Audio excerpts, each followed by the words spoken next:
ഇത് നമ്മൾ സെയിൽസിനായിട്ട്, അതായത് ഇപ്പോൾ നമ്മൾ ഫീൽഡിൽ ചെന്നു, നമ്മൾ കസ്റ്റമേഴ്സിനെ കണ്ടു, എന്നിട്ട് നമുക്ക് പോളിസി ക്ലോസ് ചെയ്യാനായിട്ട് ബുദ്ധിമുട്ട് വരുമ്പോൾ നമ്മൾ എന്ത് ചെയ്യണം എന്നുള്ളതിനെ കുറിച്ചിട്ടുള്ള ഒരു സെഷനാണ് നമ്മൾ നേരത്തെ എടുത്തിരുന്നത്.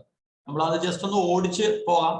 അതായത് നമ്മൾ പോളിസി ഇപ്പൊ ഒരാളുടെ അടുത്ത് 1 കോടി രൂപ ഇൻഷുറൻസ് എടുക്കാൻ പറയുമ്പോൾ അവര് സാധാരണഗതിയിൽ 1 കോടി രൂപ പോളിസി ആയാലും 1 ലക്ഷം രൂപ പോളിസി ആയാലും 5 ലക്ഷം രൂപ പോളിസി ആയാലും 10 ലക്ഷം രൂപ പോളിസി ആയാലും 2000 രൂപ പ്രീമിയം ഉള്ള പോളിസി ആണെങ്കിലും 20,000 ആണെങ്കിൽ 2 ലക്ഷം ആണെങ്കിലും കസ്റ്റമർ പറയാൻ സാധ്യതയുള്ള കുറച്ച് ഒബ്ജക്ഷൻസ് ആണ്. കയ്യിൽ പൈസ ഇല്ല, ഇപ്പൊ വേണ്ട, പിന്നെ നോക്കാം, പ്രീമിയം കൂടുതലാണ്, ഓൾറെഡി ഹാവ് ഹെൽത്ത് ഇൻഷുറൻസ്, എനിക്ക് ഓൾറെഡി മെഡിക്ലെയിം ഉണ്ട്, ഞാനൊന്ന് ആലോചിക്കട്ടെ, എനിക്കിപ്പോ താല്പര്യമില്ല, ഇൻട്രസ്റ്റ് ഇല്ല, എനിക്ക് നിങ്ങളുടെ കമ്പനി വിശ്വാസമില്ല. ഇതൊക്കെയാണ് സാധാരണഗതിയിൽ വരാൻ സാധ്യതയുള്ള ഒബ്ജക്ഷൻസ്.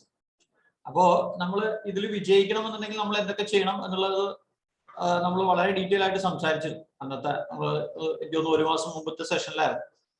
ഇപ്പൊ സെയിൽസ് നടക്കുന്നത് happens as a result of planning, preparation, presentation, negotiation and asking for order. നമ്മൾ ഇതിന്റെ ഏതെങ്കിലും ഒരു സ്റ്റെപ്പ് ചെയ്തില്ലെങ്കിൽ കൂടെ നമുക്ക് ബിസിനസ് കിട്ടാനുള്ള സാധ്യത ഇല്ലാതെയാവും. പിന്നെ ഇവിടെ പറഞ്ഞിട്ടുള്ളത് selling is fun, don't take it seriously and personally. ഒരു കസ്റ്റമർ പോളിസി എടുക്കാന്ന് പറഞ്ഞു, എടുത്തില്ല എന്നുള്ളത് കൊണ്ട് അത്ര ഒരു സീരിയസ് ആയിട്ടോ പേഴ്സണൽ ആയിട്ടൊന്നും എടുക്കേണ്ട കാര്യമില്ല. അത് നമ്മളത് വിട്ടുകളയാം, അടുത്ത ക്ലയന്റിനെ അപ്രോച്ച് ചെയ്യുക, അല്ലെങ്കിൽ ആ ക്ലയന്റിനെ പിന്നീട് അപ്രോച്ച് ചെയ്യുക. അപ്പോ ഇത് നമ്മൾ കൃത്യമായിട്ട് ഒരു ഗെയിമായിട്ട് കാണാം. ഇവിടെ ഇതിന്റെ ബാക്ക്ഗ്രൗണ്ടിൽ ഒരു പിക്ചർ കൊടുത്തിട്ടുണ്ട്, ഒരു ഫുട്ബോൾ കളിക്കുന്ന ഗെയിമാണ് കാണിച്ചിട്ടുള്ളത്. അപ്പൊ നമ്മള് ഫീൽഡിൽ കളിച്ചുകൊണ്ടിരിക്കുകയാണ്. നമ്മൾ രാവിലെ വീട്ടിൽ നിന്ന് ഇറങ്ങുന്നു, അല്ലെങ്കിൽ നമ്മൾ രാവിലെ നമ്മൾ ഫോൺ എടുത്തിട്ട് നമ്മൾ വീട്ടിൽ നിന്ന് വർക്ക് ചെയ്യാൻ സ്റ്റാർട്ട് ചെയ്യുമ്പോൾ നമ്മൾ ഒരു കാര്യം മനസ്സിലാക്കുക, ഇതില് കുറെ നമ്മൾ പ്ലാൻ ചെയ്യാനുണ്ട്, നമ്മൾ പ്രിപ്പയർ ചെയ്യാനുണ്ട്, ക്ലയന്റിന്റെ അടുത്ത് നമ്മൾ കാര്യങ്ങൾ പ്രസന്റ് ചെയ്യാനുണ്ട്. അപ്പൊ ഇതെല്ലാം ചെയ്യുമ്പോഴും ചിലപ്പോൾ ശരിയാവില്ല. ക്ലയന്റ് ഇത്രയും പ്രീമിയം കൂടുതലാണെന്ന് പറയും, അല്ലെങ്കിൽ എനിക്ക് ഇത്രയും കവറേജ് വേണ്ടെന്ന് പറയും. അപ്പൊ നെഗോഷിയേറ്റ് ചെയ്യേണ്ടി വരും. എന്നിട്ട് ഇതെല്ലാം കഴിയുമ്പോൾ നമ്മൾ കസ്റ്റമറോട് പേയ്മെന്റ് ചോദിക്കണം, ഓർഡർ എടുക്കണം, ഇല്ലെങ്കിൽ സെയിൽസ് നടക്കില്ല. അപ്പോൾ ഇത് വളരെ ഇമ്പോർട്ടന്റ് ആയിട്ടുള്ള ഒരു ക്യാപ്ഷൻ ആണ്. ഞാനത് ഗ്രൂപ്പിൽ ഷെയർ ചെയ്തിട്ടുണ്ട്. നിങ്ങൾ ഇടയ്ക്കിടയ്ക്ക് ഈ ഒരു കാര്യം റീവിസിറ്റ് ചെയ്യുക. നമ്മൾ ഒരു പോളിസി ക്ലോസ് ചെയ്യുമ്പോൾ നമ്മൾ എന്തൊക്കെയാണ് ചെയ്യേണ്ടത് എന്നുള്ളത് ആണ് ഇവിടെ പറഞ്ഞിട്ടുള്ളത്. Accept, agree, probe, ignore, clarify, explain, appreciate. ഒരു കസ്റ്റമർക്ക് നമ്മൾ ഒരു സെയിൽസ് കോളിൽ ഇരിക്കുമ്പോൾ, ഒരു ക്ലയന്റിന്റെ അടുത്ത് പോളിസി ക്ലോസ് ചെയ്യാനുള്ള സാധ്യതയിലേക്ക് വരുമ്പോൾ നമ്മൾ പ്ലാൻ ഒക്കെ പ്രസന്റ് ചെയ്ത് കഴിഞ്ഞാൽ നമ്മൾ ചെയ്യേണ്ട കുറച്ച് കാര്യങ്ങളാണ് ഇവിടെ കൊടുത്തിട്ടുള്ളത്. എന്തൊക്കെ ചെയ്യരുത് എന്നും പറഞ്ഞിട്ടുണ്ടായിരുന്നു നമ്മൾ. ആർക്കൊക്കെ ഓർമ്മയുണ്ടെന്ന് അറിയില്ല. നമ്മൾ ഒരിക്കലും ക്ലയന്റിനെ പേടിക്കരുത്. ക്ലയന്റ് എന്തെങ്കിലും ഒരു പ്രശ്നം പറഞ്ഞു, അല്ലെങ്കിൽ ക്ലയന്റ് നമ്മളോട് എന്താ പറയാ, നമ്മൾ പ്രതീക്ഷിക്കാത്ത പല കാര്യങ്ങളും ചോദിച്ചു, അല്ലെങ്കിൽ കസ്റ്റമർ നമ്മളോട് ഒരു ആർഗ്യുമെന്റ് മൂഡിലേക്ക് വന്നു, നമ്മൾ ഇതൊന്നും ചെയ്യരുത്. നമ്മൾ കസ്റ്റമറെ പിന്നെ കാണാതിരിക്കുക, നമ്മൾ കസ്റ്റമർക്ക് ആർഗ്യൂ ചെയ്യുക, അല്ലെങ്കിൽ കസ്റ്റമർ നമ്മൾ അസ്യൂം ചെയ്യുക, കസ്റ്റമർ പോളിസി എടുക്കാൻ സാധ്യതയില്ല എന്ന് പറഞ്ഞിട്ട് നമ്മൾ അസ്യൂം ചെയ്യുക. അങ്ങനെ നമ്മൾ അസ്യൂം ചെയ്യേണ്ട കാര്യമില്ല. കസ്റ്റമർ നമ്മൾ ഒരിക്കലും പേടിക്കരുത്. അപ്പൊ ഇതൊക്കെ നമ്മൾ എങ്ങനെ ഹാൻഡിൽ ചെയ്യേണ്ടത് എന്നുള്ളതൊക്കെ നമ്മൾ ഡിസ്കസ് ചെയ്തിരുന്നു.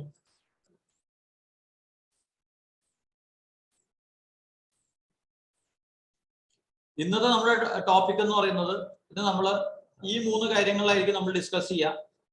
ഇപ്പൊ നമ്മൾ ഇത്രയും നേരം പറഞ്ഞത് സെയിൽസിന്റെ ഒബ്ജക്ഷൻ ഹാൻഡ്ലിങ്ങിനെ കുറിച്ചിട്ടാണ് നമ്മൾ ഇത്രയും നേരം ഡിസ്കസ് ചെയ്തതെന്നുണ്ടെങ്കിൽ, സെയിൽസിന്റെ ഏറ്റവും ഇമ്പോർട്ടന്റ് ആയിട്ടുള്ള ഒരു പാർട്ടാണ് മാർക്കറ്റിംഗും അഡ്വർടൈസിംഗ് എന്ന് പറയുന്നത്. അപ്പോ നമ്മളിപ്പോ ഇന്ന് തൽക്കാലം സെയിൽസിനെ കുറിച്ചിട്ട് നമ്മൾ ഡിസ്കസ് ചെയ്യില്ല, പക്ഷെ മറ്റുള്ള 2 പാർട്ടിനെ കുറിച്ചിട്ട് നമുക്ക് ഡിസ്കസ് ചെയ്യാം. കാരണം എന്താ വെച്ച് കഴിഞ്ഞാല് ഇത് രണ്ടും വളരെ അത്യാവശ്യമാണ്. നമുക്ക് സെയിൽസ് കിട്ടണം എന്നുണ്ടെങ്കിൽ നമ്മൾ ഇത് രണ്ടും കൃത്യമായിട്ട് ചെയ്താലാണ് നമുക്ക് സെയിൽസ് നടക്കുള്ളൂ. അപ്പോ ഏതൊരു കമ്പനി നിലനിൽക്കുന്നത് ആ കമ്പനിയിൽ സെയിൽസ് ഉള്ള കമ്പനികൾ മാത്രമേ നിലനിൽക്കുള്ളൂ. അതിനുള്ള ഒരുപാട് ഉദാഹരണങ്ങളുണ്ട്. അതായത് ഇപ്പോ നോക്കിയ എന്നുള്ള കമ്പനിയുടെ സെയിൽസ് കുറഞ്ഞു, നോക്കിയയുടെ ഫോൺ ആൾക്കാർ വാങ്ങാതായി, കമ്പനി കൂട്ടി പോയി. അതേപോലെ നമുക്ക് ഒത്തിരി ഉദാഹരണങ്ങൾ പറയാനുണ്ട്. അപ്പോ ഈ സെയിൽസിൽ നടക്കണം എന്നുണ്ടെങ്കിൽ അവർ നല്ല മാർക്കറ്റിംഗ് ചെയ്യണം, നല്ല അഡ്വർടൈസിങ് ചെയ്യണം, അതുപോലെ തന്നെ നല്ല പ്രോഡക്റ്റ് ഉണ്ടാവും. പ്രോഡക്റ്റ് ഉണ്ടാക്കി ആ പ്രോഡക്റ്റ് കൃത്യമായിട്ട് മാർക്കറ്റ് ചെയ്തില്ല, സെയിൽസ് ചെയ്തിട്ടില്ലെങ്കിലോ, കാരണം എത്രയോ കമ്പനികളുണ്ട്, നല്ല പ്രോഡക്റ്റ് ഉണ്ട്, നല്ല സർവീസ് ഉണ്ട്, പക്ഷെ അവിടെ സെയിൽസ് നടക്കുന്നില്ല. കാരണം കസ്റ്റമർ അറിയണം, കസ്റ്റമർ അതിലേക്ക് പൈസ മുടക്കിയാലാണ് സെയിൽസ് നടക്കുള്ളൂ, കമ്പനി നിലനിൽക്കുള്ളൂ. അപ്പൊ നമ്മൾ ഇന്ന് ഇതിനെ കുറിച്ചിട്ടായിരിക്കും ഡിസ്കസ് ചെയ്യാം. അപ്പോൾ എല്ലാവരും ഒരു ആക്റ്റീവ് പാർട്ടിസിപ്പേഷൻ വേണം. ഇതില് ജോയിൻ ചെയ്തിട്ടുള്ള ഏകദേശം ഇപ്പൊ ഒരു 8 പേര് ജോയിൻ ചെയ്തിട്ടുണ്ട്. അപ്പൊ എല്ലാവർക്കും ഈ സെയിൽസിനെ കുറിച്ചിട്ട് നിങ്ങളുടെ അഭിപ്രായം ഓരോ ആൾക്കാരും ഒന്ന് പറയുകയാണെങ്കിൽ, അല്ലെങ്കിൽ സെയിൽസ് അവിടെ ഇരിക്കട്ടെ, നമുക്ക് മാർക്കറ്റിംഗ് എന്താണ്, അഡ്വർടൈസിങ് എന്താണ് എന്നുള്ളതിനെ കുറിച്ച് നമുക്കൊന്ന് ഡിസ്കസ് ചെയ്യാം. സെയിൽസ് എന്ന് പറയുന്നത് നമുക്ക് ബിസിനസ് കിട്ടുന്നു, നമുക്ക് ചെക്ക് കിട്ടുന്നു, അല്ലെങ്കിൽ ഓർഡർ ക്ലോസ് ആവുന്നു, നമുക്ക് ഓർഡർ കിട്ടുന്നു, അല്ലെങ്കിൽ നമുക്ക് ചെക്ക് കിട്ടുന്നു, അല്ലെങ്കിൽ കസ്റ്റമർ പേയ്മെന്റ് അടയ്ക്കുന്നു. ഇതൊക്കെയാണ് സെയിൽസ് എന്ന് പറയുന്നത്. അല്ലെങ്കിൽ നമ്മുടെ പ്രോഡക്റ്റ് പർച്ചേസ് ചെയ്യുന്നു, ഇതാണ് സെയിൽസ് എന്ന് പറയുന്നത്. അപ്പോ നമുക്ക് അടുത്ത് നോക്കാം, ഈ അഡ്വർടൈസിങ് എന്ന് വെച്ചാൽ എന്താണ്? എല്ലാവരും ഒന്ന് നിങ്ങളുടേതായിട്ടുള്ള ഒരു അഭിപ്രായങ്ങൾ പറയുകയാണെങ്കിൽ നമുക്കൊരു ആക്റ്റീവ് ആയിട്ടുള്ള ഒരു ട്രെയിനിങ് ആയിട്ട് ഇതിനെ മാറ്റാൻ പറ്റും. അഡ്വർടൈസിംഗ് എന്ന് പറഞ്ഞാൽ എന്താണ്? ആരാണ് ഫസ്റ്റ് പറയുന്നത്? ശ്രീജ മാഡം, അഡ്വർടൈസിംഗ് എന്ന് വെച്ചാൽ എന്താ?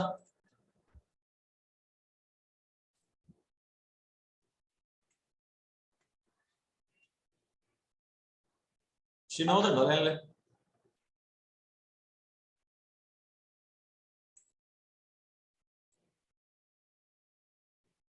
ആരെങ്കിലും ഒന്ന് പറയോ അഡ്വർടൈസിംഗ് എന്ന് വെച്ചാൽ എന്താ?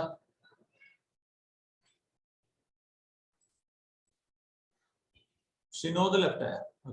ഹരി, ഈ അഡ്വർടൈസിംഗ് എന്ന് വെച്ചാൽ എന്താണ് അറിയോ?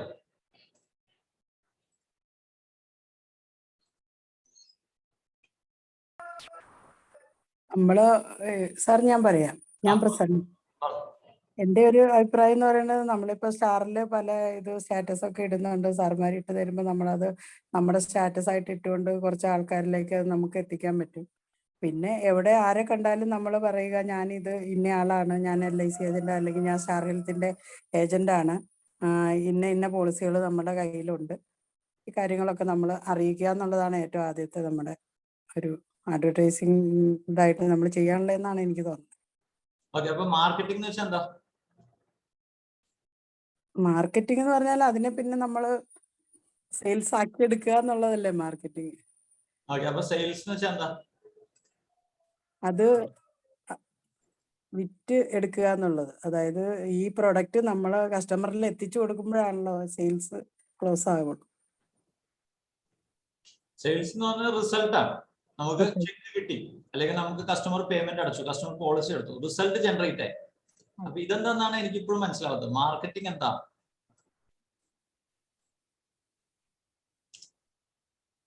ഹരി, രാജീവേട്ടൻ, എല്ലാവരും ഒന്ന് അഭിപ്രായങ്ങൾ പറയുകയാണെങ്കിലേ. അല്ലെ, ഇനി എന്റെ ഒരു ചോദ്യം, ഇത് മൂന്നും ഒന്നാണോ? അത് മൂന്നാണോ? ഇത് മൂന്നും ഒന്നാണോ, അതോ മൂന്നും വേറെ വേറെ ആണോ? മൂന്നും കൂടി കൂടുമ്പോഴാണ് റിസൾട്ട് കിട്ടുക, സെയിൽസ് ആവുക. അത് കറക്റ്റ് ആണ്. അപ്പൊ നമുക്കിത് മൂന്നും ചെയ്താലാണ് റിസൾട്ട് ഉണ്ടാവുള്ളൂ, അല്ലെ? അത് കറക്റ്റ് ആണ്. ഇനി നമ്മൾ എന്താണ് ചെയ്യുന്നത് എന്നുള്ളതൊന്നും അറിയാൻ വേണ്ടിയിട്ടാണ് ഞാൻ ഇന്ന് ഇങ്ങനത്തെ ഒരു ട്രെയിനിങ് തന്നെ അറേഞ്ച് ചെയ്യുന്നത്. ഓക്കെ, അപ്പോ നമുക്ക് ഒന്നും ഇത് ക്ലാരിഫൈ ചെയ്യാം. വേറെ ആർക്കാണ് ഒരു അഭിപ്രായം പറയാനുള്ളത്? ഇപ്പൊ മാർക്കറ്റിംഗിനെ കുറിച്ചിട്ടോ അല്ലെങ്കിൽ അഡ്വർടൈസ്മെന്റിനെ കുറിച്ചിട്ടോ?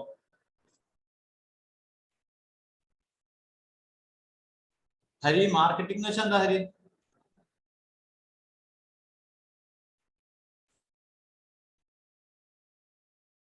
മ്യൂട്ട് മാറ്റിക്കും, മ്യൂട്ട്. നമ്മൾ ഫസ്റ്റ് ചെയ്യേണ്ട മാർക്കറ്റ് എന്ന് ഉദ്ദേശിക്കുന്നത് നമ്മൾ ചെയ്യുന്ന പ്രൊഡക്റ്റ് അല്ലെങ്കിൽ എന്താണെന്നുള്ളത് മറ്റുള്ളവർക്ക് കറക്റ്റ് ആയിട്ട് എത്തിക്കാൻ ശ്രമിക്കണം. അപ്പൊ അതിന്റെ എന്താണ് വിശദാംശങ്ങൾ നമുക്ക് പറഞ്ഞു കൊടുക്കാൻ പറ്റണം. അപ്പൊ അത് ഒരുവിധം നല്ല രീതിയിൽ മാർക്കറ്റ് ചെയ്ത് കഴിഞ്ഞാൽ അവർക്കത് മനസ്സിലാക്കാൻ പറ്റും. ഫസ്റ്റ് മാർക്കറ്റ് ആണ് ചെയ്യേണ്ടത്. സെയിൽസിന്റെ ഒരു എന്താ പറയാ ഒരു സ്റ്റെപ്പ് തന്നെയാണ് മാർക്കറ്റിംഗ്. ഓക്കെ, അതായത് നമ്മള് കൃത്യമായിട്ട് പറഞ്ഞ് മനസ്സിലാക്കി കൊടുക്കണം, എന്നിട്ട് അതിലൊരു റിസൾട്ടിലേക്ക് എത്തിക്കണം, അല്ലെ? ഷിനോദിന്റെ അഭിപ്രായം എന്താ? അതെ, ഷിനോദിന്റെ അഭിപ്രായം എന്താ? ഷിനോ ഉണ്ടല്ലേ? സാർ, അത് തന്നെയാണ് നമ്മള് സെയിൽസിന് മുന്നോട്ടായിട്ട് നടക്കുന്ന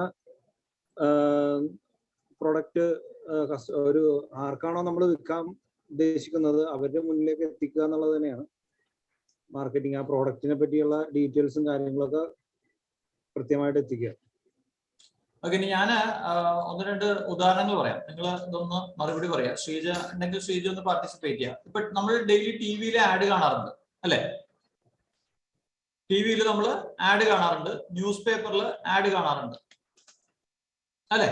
നിങ്ങളുടെ വാട്സപ്പിൽ നമുക്ക് പലതും വരുന്നുണ്ട്. ഇപ്പൊ വാട്സപ്പിലൂടെ പല ആൾക്കാരും നമുക്ക് പലതും ആൾക്കാരെ അയച്ചു തരുന്നുണ്ട് അല്ലെ? പിന്നെ എന്തൊക്കെയാ, നമ്മൾ ഫേസ്ബുക്കിൽ പലതും കാണുന്നുണ്ട്. ഇതൊക്കെ എന്താണ്? ഇത് എന്ത് ആക്ടിവിറ്റി ആണ്? അഡ്വർടൈസിങ് ആക്ടിവിറ്റി ആണോ അതോ മാർക്കറ്റിംഗ് ആക്ടിവിറ്റി ആണോ?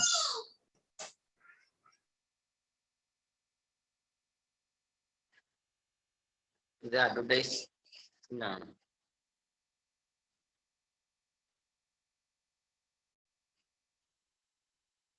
ഒരു മിനിറ്റ്.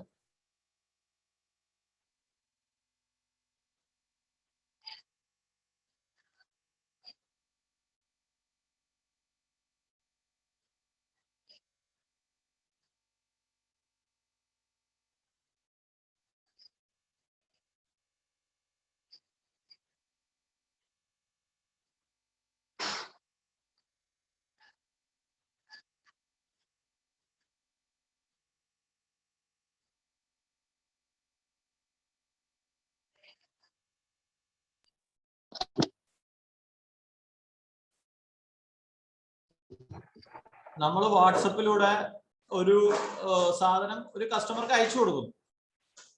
ഞാൻ ചോദിക്കുന്നത് അത് മാർക്കറ്റിംഗ് ആണോ അഡ്വർടൈസിംഗ് ആണോ എന്നാണ് ചോദിക്കുന്നത്.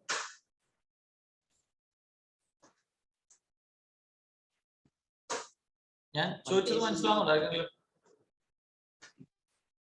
ഇപ്പൊ നമ്മുടെ യൂട്യൂബിലൂടെ ഒരു വീഡിയോ കാണുന്നു, ഇത് മാർക്കറ്റിംഗ് ആണോ അഡ്വർടൈസിംഗ് ആണോ? അഡ്വർടൈസിംഗ് ആണെന്നാ എനിക്ക് തോന്നുന്നത്. ഓക്കെ, ഇനി നമുക്ക് ഒരു കാര്യം ഒന്ന് ശ്രദ്ധിക്കാം.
ഇത് എന്തുകൊണ്ടാണ് ഇത് ഇമ്പോർട്ടന്റ് ആവുന്നത് വെച്ച് കഴിഞ്ഞാല്, നമ്മളൊക്കെ ബിസിനസ്സുകാരാണ്, നമ്മളൊക്കെ സെയിൽസ്മാൻ ആണ്, അല്ലെങ്കിൽ നമ്മളെ ഏജൻസ് ആണ്, നമ്മളെ അഡ്വൈസർ ആണ്. നമുക്ക് റിസൾട്ട് ഉണ്ടെങ്കിലാണ് നമുക്ക് ജീവിതത്തിൽ മുന്നോട്ട് പോകാൻ പറ്റും. അപ്പോ ഈ സെയിൽസ് നടക്കുന്നതിന് തൊട്ട് മുമ്പിലുള്ള രണ്ട് സംഭവങ്ങളാണ്, ഒന്ന് അഡ്വർടൈസിങ്ങും ഒന്ന് മാർക്കറ്റിംഗ്. നമുക്ക് കൃത്യമായിട്ട് ഇതിന്റെ രണ്ടിന്റെയും വ്യത്യാസം മനസ്സിലായിട്ടില്ല എന്നുണ്ടെങ്കിൽ നമുക്ക് ഒരിക്കലും റിസൾട്ട് ഉണ്ടാവില്ല. എന്തുകൊണ്ടാണെന്ന് ഞാൻ പറഞ്ഞുതരാം. ഇനി നമുക്ക് നോക്കാം, ഈ ടി വി ആഡ് എന്ന് പറയുന്നത് അഡ്വർടൈസിംഗ് ആണോ അതോ മാർക്കറ്റിംഗ് ആണോ? ടി വിയിൽ നിങ്ങൾ ഒരു കോൾഗേറ്റിന്റെ പരസ്യം കാണുന്നു, അല്ലെങ്കിൽ നമ്മൾ ടി വിയിൽ ഒരു ജ്വല്ലറിയുടെ പരസ്യം കാണുന്നു. ഇത് അഡ്വർടൈസിംഗ് ആണോ അതോ മാർക്കറ്റിംഗ് ആണോ എന്നാണ് എൻ്റെ ഒരു ചോദ്യം.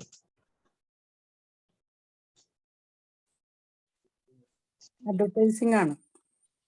ഓക്കെ, എന്തുകൊണ്ടാണ് അത് അഡ്വർടൈസിംഗ് ആവുന്നത്?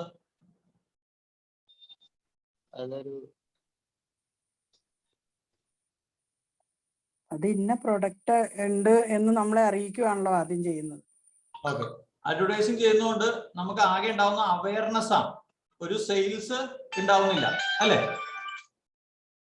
അവയർനെസ് കിട്ടി പക്ഷെ സെയിൽസ് ഉണ്ടായില്ല. ഓക്കെ, അപ്പൊ ഇതേ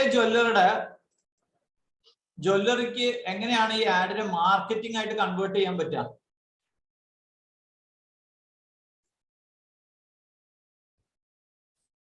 എങ്ങനെയാണ് ഇതൊരു മാർക്കറ്റിംഗിലേക്ക് കൺവേർട്ട് ചെയ്യാൻ പറ്റുക? അതാണ് നമ്മൾ അടുത്ത ചോദ്യം. കാരണം നമ്മൾ ടി വിയിൽ ആഡ് കൊടുക്കും. കാരണം ആഡ് കൊടുക്കാൻ അന്യായ ചെലവാണ്. 30 സെക്കൻഡിനൊക്കെ ലക്ഷങ്ങൾ കൊടുക്കണം അല്ലെ? ഈ ഇത്രയും വലിയ കോസ്റ്റ് ഇതിന്റെ പുറത്ത് നമ്മൾ ചെലവാക്കിയിട്ട്, ഇപ്പൊ നിങ്ങൾ തന്നെ വാട്സപ്പിൽ ഒരു ദിവസം കുത്തിയിരുന്ന് 2000 പേർക്ക് മെസ്സേജ് അയച്ചു. നമ്മൾ വാട്സപ്പിൽ മെസ്സേജ് അയക്കുന്നത് അഡ്വർടൈസിംഗ് ആണോ മാർക്കറ്റിംഗ് ആണോ? അഡ്വർടൈസിംഗ് ആണ്. ഓക്കെ. ഈ അഡ്വർടൈസിംഗ് ചെയ്യുന്നതുകൊണ്ട് എന്തെങ്കിലും റിസൾട്ട് ഉണ്ടോ? ഒരു ഇമ്മീഡിയറ്റ് റിസൾട്ട് എന്ന് പറയാനായിട്ട് എന്തെങ്കിലും ഉണ്ടോ? ചില സമയത്തൊക്കെ ആരെങ്കിലും ചോദിക്കും ഇതെങ്ങനെയാണ്, ഇതിന് സ്കീം എന്താണെന്ന് ചിലപ്പോൾ ചോദിക്കും, വിളിച്ചു ചോദിക്കും, അല്ലെങ്കിൽ തിരിച്ച് മെസ്സേജ് വരും. ഓക്കെ. നമ്മൾ കുറെ ആക്ടിവിറ്റി ചെയ്തപ്പോൾ നമുക്ക് ആക്സിഡന്റ് ആയിട്ട് ഒരു കോൾ ഇങ്ങോട്ട് വന്നു. എന്താ വെച്ച് കഴിഞ്ഞാൽ ഞാൻ ചോദിക്കുന്നത്, നമുക്ക് കൃത്യമായിട്ട് ഇന്ന് ഞാൻ ഇത്ര മെസ്സേജ് അയച്ചു, എനിക്ക് ഇന്ന് ഇത്ര കിട്ടി എന്നുള്ളത് ഒരു ഉറപ്പിച്ച് പറയാൻ പറ്റുമെന്നാ ചോദിക്കുന്നു. ആഡിലൂടെ ഞാൻ ചോദിച്ചാൽ മനസ്സിലായോ? ഇതിപ്പോ മാഡത്തിന് ആക്സിഡന്റ് ആയിട്ട് കിട്ടിയതല്ലേ, അല്ലാണ്ട് നമ്മൾ പ്ലാൻ ചെയ്തിട്ട് നമുക്ക് ഒരിക്കലും അറിയില്ലല്ലോ. ഇന്ന ആള് വിളിക്കുന്നോ അല്ലെങ്കിൽ നമുക്ക് 1 കോള് വരുന്നോ 2 കോള് വരുന്നോ നമുക്ക് അറിഞ്ഞില്ല. പക്ഷെ നമുക്ക് കിട്ടിയത് ലാഭം അല്ലേ?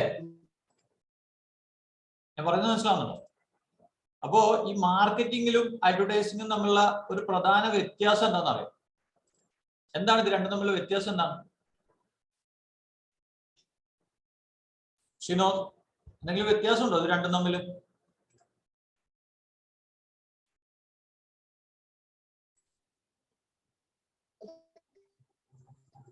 ഷിനോദ് ഉണ്ടോ? അല്ല, എനിക്ക് അങ്ങനെ പറഞ്ഞാൽ മനസ്സിലാവുന്നില്ല. ഓക്കെ, ഞാൻ പറഞ്ഞുതരാം. അത് നമ്മൾ മാർക്കറ്റിംഗ് ചെയ്യുമ്പോഴേ ഇതിനൊരു ടാർഗറ്റ് ഉണ്ടാവും, നമ്മൾ കൃത്യം ഒരു ഫോക്കസ് ഉണ്ടാവും. ഒരു ഉദാഹരണം പറയട്ടെ.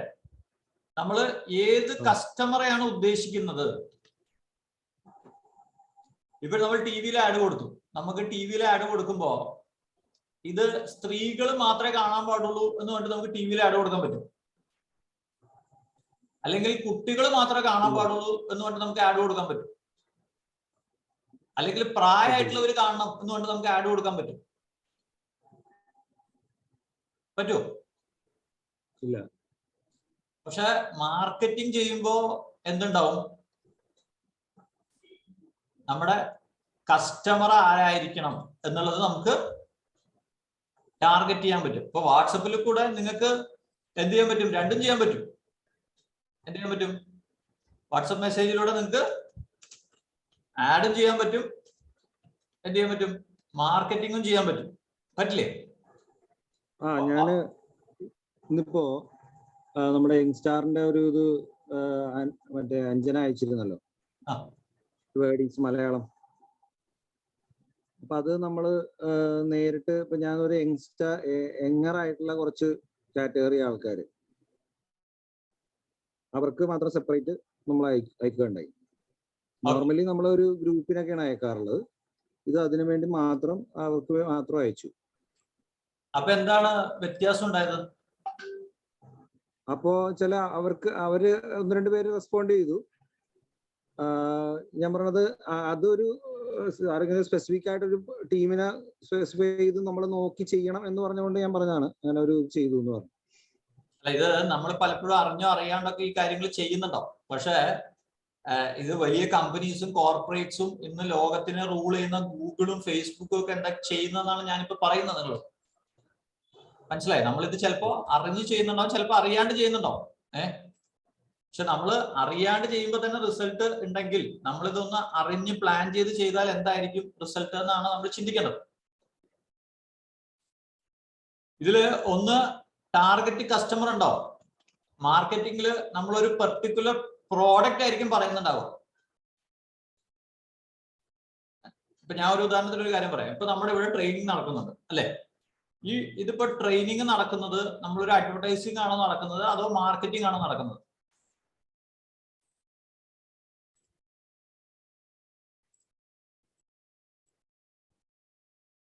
അഞ്ജന, നമ്മളിവിടെ ഇപ്പൊ എന്താ നടക്കുന്നത്? ട്രെയിനിങ് നമ്മൾ ഇതിൽ ഏത് കാറ്റഗറിയിൽ പെടുത്താൻ പറ്റും? നമ്മുടെ ഇന്നത്തെ ട്രെയിനിങ്ങിനെ നമുക്ക് ഏത് കാറ്റഗറിയിൽ പെടുത്താൻ പറ്റും? മാർക്കറ്റിംഗ്. എന്തുകൊണ്ടാ? പ്രൊഡക്റ്റ് വിൽപ്പനയെ പറ്റിയുള്ള പ്രോഡക്റ്റ് എങ്ങനെ വിറ്റഴിക്കാം എന്നുള്ളതിനെ പറ്റിയാണല്ലോ നമ്മൾ ചെയ്യുന്നത്. അതെ. അല്ല, അപ്പൊ അതില് നമുക്ക് നമ്മുടെ ടീമിൽ 40 പേരുണ്ട്. ഓക്കെ, ഈ 40 പേരില് താല്പര്യമുള്ള ആൾക്കാരെ നമ്മൾ എന്ത് ചെയ്തു? ഫിൽട്ടർ ചെയ്തെടുത്തു. അതാണ് നിങ്ങൾ അറ്റൻഡ് ചെയ്യുന്ന 8 പേര്. മനസ്സിലായി? നമ്മള് ഷോർട്ട് ലിസ്റ്റ്, നമ്മള് വാട്സപ്പില് 40 പേരുള്ള ഗ്രൂപ്പിൽ നമ്മൾ എന്ത് ചെയ്തു? ട്രെയിനിങ് ഉണ്ട് എന്ന് പറഞ്ഞിട്ട് നമ്മൾ അഡ്വർടൈസ് ചെയ്തു, പരസ്യം ചെയ്തു. അതെ. പക്ഷെ അതില് എത്ര പേരാണ് ഷോർട്ട് ലിസ്റ്റ് ചെയ്ത് വന്നത്? 8 പേര്. 8 പേര്. കാരണം ഞാൻ ഈ 40 പേരും വന്നിട്ടേ ട്രെയിനിങ് എടുക്കുള്ളൂ, അല്ലെങ്കിൽ 40 പേർക്കും ട്രെയിനിങ് എടുക്കുകയാണെങ്കിൽ റിസൾട്ട് ഉണ്ടാവുമോ? റിസൾട്ട് ഉണ്ടാവാനുള്ള സാധ്യത ഒരു പേര് ഇതുപോലെ ഹെഡ്സെറ്റ് വെച്ച് അവനവന്റെ കാര്യം നോക്കി നടക്കും. അതെ. അപ്പോ ഇത് നമുക്ക് കൃത്യമായിട്ട് ഈ മീറ്റിങ്ങിന് പങ്കെടുക്കുകയും നിങ്ങൾ ഇതിനു വേണ്ടി നിങ്ങളുടെ എല്ലാ തിരക്കും മാറ്റി വെച്ച് വരുമ്പോ നമുക്ക് എന്തായി? മാർക്കറ്റിങ്ങിന്റെ കാര്യങ്ങൾ എളുപ്പമായി. ഷോർട്ട് ലിസ്റ്റ് ചെയ്തു. മാർക്കറ്റിങ്ങില് 1 ടാർഗറ്റ് ഉണ്ട്, ഫോക്കസ് ഉണ്ട്. 2 എന്താണ്? നമ്മൾ ഷോർട്ട് ലിസ്റ്റ് ചെയ്തു. ഇപ്പൊ ഷിനോദിന്റെ മൊബൈലില് 500 പേരുടെ നമ്പർ ഉണ്ടാവും, അല്ലെങ്കിൽ 1000 പേരുടെ നമ്പർ ഉണ്ടാവും. ഷിനോദ് എന്ത് ചെയ്തു? അതിലെ ഏജ് കുറഞ്ഞിട്ടുള്ള ആൾക്കാരെ മാത്രം ഷോർട്ട് ലിസ്റ്റ് ചെയ്തു, ഇല്ലേ? അതെ അതെ. ഇപ്പൊ നേരത്തെ പ്രസന്ന മാഡം പറഞ്ഞു കുറെ പേർക്ക് അയക്കുമ്പോ ആരൊക്കെയോ വിളിക്കുന്നു പറഞ്ഞു. ഇന്ന് ഷിനോദ് കൃത്യം എത്ര പേർക്ക് അയച്ചിട്ടുണ്ടാവും? ഷിനോദ് അയച്ച ലിസ്റ്റിൽ എത്ര പേരുണ്ടായിരുന്നു? ഷിനോദ് ഒരു 12 പേരുണ്ടാവും. 12 പേരിന്ന് 2 എൻക്വയറി കിട്ടി. അങ്ങനെയാണോ? അതെ അതെ. എന്ന് വെച്ചാൽ എന്താണ്? പിന്നെ അത് കൂടാതെ ഇപ്പൊ നമ്മള് ഇപ്പൊ അങ്ങനെ ഒരു ഏജ് തന്നെ ആകണമെന്നില്ല, പക്ഷെ നമുക്ക് വേറെ ഒരു ഫോക്കസിൽ നമുക്ക് അയക്കാം. ഇപ്പൊ ഒരു നമുക്ക് മക്കളുമായിട്ട് അധികം ബന്ധമില്ലാത്ത ആൾക്കാരാണെങ്കിൽ പാരന്റ്സിന് നമുക്കറിയാലോ ഏകദേശം ആ ഏജ് ഗ്രൂപ്പിലുള്ള മക്കൾ വീട്ടിലുണ്ടെന്നുള്ളത്. അതുകൊണ്ട് അവരോട് നമുക്ക് ഇത് സംസാരിക്കാനും പറ്റും. അതുകൊണ്ട് തന്നെ ഇനീഷ്യലായിട്ട് നമ്മൾ അവർക്കും കൂടി ഇതിനകത്ത് അവരെയും കൂടി ആഡ് ചെയ്ത് വിട്ടിട്ടുണ്ടായിരുന്നു, അങ്ങനെയുള്ളവര്. അപ്പൊ ഞാൻ പറയുന്നതിന്റെ അർത്ഥം മനസ്സിലാവുന്നോ? നമ്മൾ വെറുതെ ഈ സാധനം ചെയ്തുകൊണ്ടിരുന്നു കഴിഞ്ഞാല് ചെയ്യണ്ടെന്നല്ല, നമുക്ക് തമാശക്ക് ചെയ്യാം, അല്ലെങ്കിൽ നമുക്കൊരു എന്റർടൈൻമെന്റിനായിട്ട് ചെയ്യാം, അല്ലെങ്കിൽ നമുക്ക് ഒരു ആക്ടിവിറ്റി ആയിട്ട് ചെയ്യാം. പക്ഷെ ഇവിടെ റിസൾട്ട് ഉണ്ടാവും.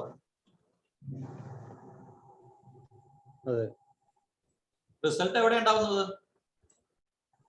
മാർക്കറ്റിംഗിലാണ്. അപ്പൊ അതാണ് ഇപ്പോ നമ്മൾ ഡിജിറ്റലില് എന്ത് വാക്ക ഉപയോഗിക്കുന്നത്? ഡിജിറ്റൽ അഡ്വർടൈസ്മെന്റ് എന്ന് നിങ്ങൾ എവിടെയെങ്കിലും കേട്ടിട്ടുണ്ടോ? ഫേസ്ബുക്ക് ഇതിലൊക്കെ ഉണ്ട് ഡിജിറ്റൽ.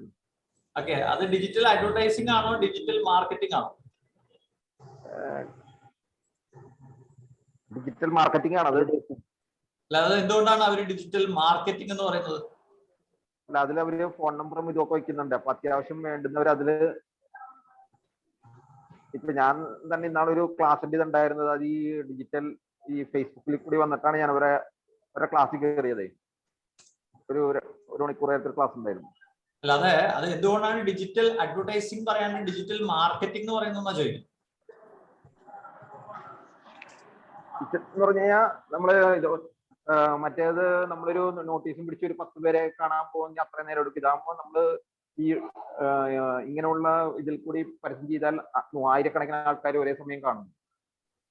അതെല്ലാം ശരിയാണ്. പക്ഷെ ഇത് ഡിജിറ്റൽ അഡ്വർടൈസിംഗ് ആണോ മാർക്കറ്റിംഗ് ആണോ എന്ന് ചോദിക്കുന്നത്. കാരണം അവർക്ക് അറിയാം കേരളത്തിലുള്ള ആൾക്കാർക്കാണ് ട്രെയിനിങ് ഈ സാധനം പുഷ് ചെയ്യേണ്ടതുണ്ടെങ്കിൽ ആ ആഡ് എവിടെ റൺ ചെയ്യുള്ളൂ? കേരളത്തിൽ മാത്രം റൺ ചെയ്യുള്ളൂ. മനസ്സിലായോ? ദുബായിലാണെങ്കിൽ ദുബായിൽ മാത്രം ഇടാം.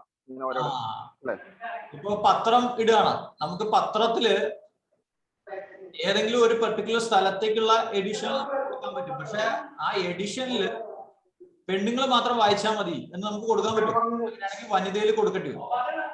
അതെ അതെ, പറയുന്നത് മനസ്സിലാവും. അപ്പോ മാർക്കറ്റിംഗ് എന്ന് പറയുന്നത് എന്താണ്? അഡ്വർടൈസിങ് എന്താണ്? കാരണം നമ്മൾ എത്ര അഡ്വർടൈസ് ചെയ്താലും നമുക്ക് റിസൾട്ട് കിട്ടില്ല പൊതുവെ. ഷിനോദ് 12 പേർക്ക് അയച്ചപ്പോ 2 പേരുടെ എൻക്വയറി കിട്ടി. ആണോ ഷിനോദ്? അല്ലേ പറഞ്ഞ ഇത് നമ്മുടെ പ്രസന്ന മാഡത്തിന്റെ അനുഭവത്തിൽ നമ്മൾ എത്ര പേർക്ക് അയച്ചപ്പോഴാണ് ഈ 1-2 പേര് എൻക്വയറി നടത്തുന്നത്? പ്രസന്ന മാഡം ഉണ്ടോ?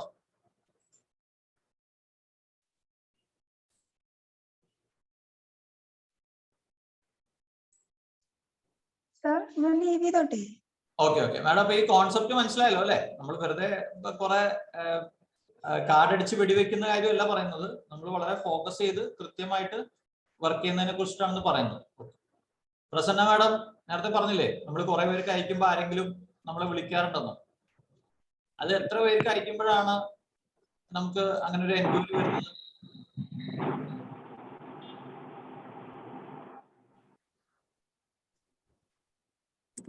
സാർ ഞാൻ ഉദ്ദേശിച്ചത് അഡ്വർടൈസ്മെന്റ് എന്താണെന്ന് സാറ് ചോദിച്ചതിന്റെ ഇതാണ് ഞാൻ പറഞ്ഞത്. അഡ്വർടൈസ്മെന്റ് എന്ന് പറയുന്നത് നമ്മളിപ്പോ വാട്സപ്പിൽ കൂടെ അയക്കുന്ന ഓരോ കാര്യങ്ങൾ, ഇന്ന സ്കീം നമ്മുടെ കയ്യിലുണ്ട് എന്ന് നമ്മൾ പൊതുവായിട്ട് ഗ്രൂപ്പുകൾക്കും സ്റ്റാറ്റസ് ആയിട്ട് വെച്ച് കൊടുക്കാറുണ്ട്. അതാണ് അഡ്വർടൈസ്മെന്റ് എന്നാണ് ഞാൻ പറഞ്ഞത്. ഞാനതാണ് ഉദ്ദേശിച്ചത്. ഞാൻ പറഞ്ഞതേ, നമ്മൾ എപ്പോഴെങ്കിലും ഒന്ന് ജസ്റ്റ് ഒന്ന് അതിന്റെ ഒരു സ്റ്റാറ്റിസ്റ്റിക്സ് നോക്കാം. പക്ഷെ നമ്മള് എത്ര ദിവസം എത്ര പേർക്ക് എത്ര മെസ്സേജ് അയച്ചു, എന്നിട്ട് അന്ന് റിസൾട്ട് വന്നോ, അല്ലെങ്കിൽ നമുക്ക് എപ്പോ റിസൾട്ട് വന്നു എന്നുള്ളതൊന്നും അറിയാൻ വേണ്ടിയിട്ടാണ് ഞാൻ പറയുന്നത്. അല്ലാണ്ട് നമ്മൾ ചെയ്തത് തെറ്റാണെന്നോ അങ്ങനെ ചെയ്യരുതെന്നൊന്നും അല്ല. നമ്മൾ പല കാര്യങ്ങളും ചെയ്യും. ഈ ചെയ്യുന്നതിൽ ഏതാണോ നമുക്ക് റിസൾട്ട് ഉണ്ടാവുന്നത് നമ്മൾ അത് കണ്ടിന്യൂ ചെയ്യാം. ഇതെല്ലാം എക്സ്പെരിമെന്റ്സ് ആണല്ലോ. ഞാൻ പറയുന്നത് മനസ്സിലാണല്ലോ എല്ലാവരും? ഇപ്പൊ മാഡം ഒരു മെസ്സേജ്, ഇപ്പൊ ഞാൻ ഉദാഹരണം പറയാം. ഇപ്പൊ നമ്മൾ സീനിയർ സിറ്റിസൺ പോളിസിയുടെ ഒരു സീനിയർ സിറ്റിസൺ എന്ന് പറഞ്ഞിട്ട് നമുക്കൊരു പോളിസി ഉണ്ട് ഇല്ലേ?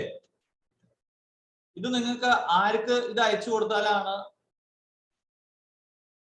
പോളിസി കിട്ടാൻ സാധ്യതയുള്ളത്? വീട്ടിലെ അച്ഛനമ്മ, പ്രായമായവരും, 60 വയസ്സ് കഴിഞ്ഞവരും. ഓക്കെ, ഈ 60 വയസ്സായിട്ടുള്ള ആൾക്ക് ഈ health insurance senior citizen plan അയച്ചു കൊടുത്തു കഴിഞ്ഞാൽ ക്ലോസിംഗ് നടക്കുമോ? ഇല്ല, അവര് മക്കളോട് ചോദിക്കട്ടെ എന്ന് പറയും. ഓക്കെ, അപ്പോ ശരിക്കും ആർക്കാണ് അയച്ചു കൊടുക്കേണ്ടത്?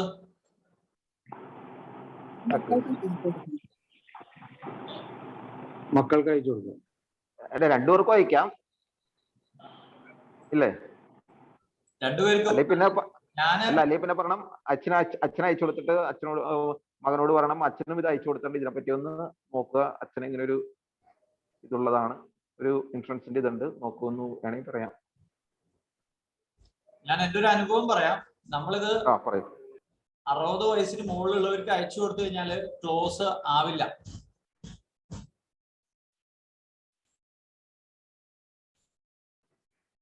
ക്ലോസ് ആവാനുള്ള സാധ്യത 100% കുറവാണ്.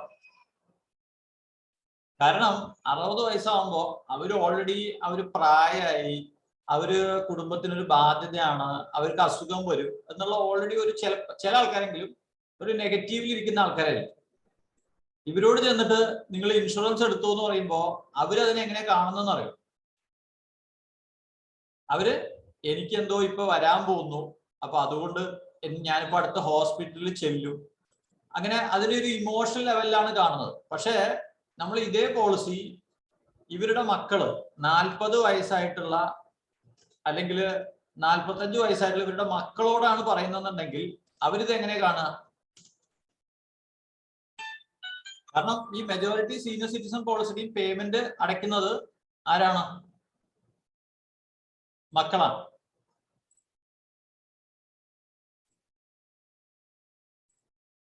ആണോ? അതെ അതെ അതെ.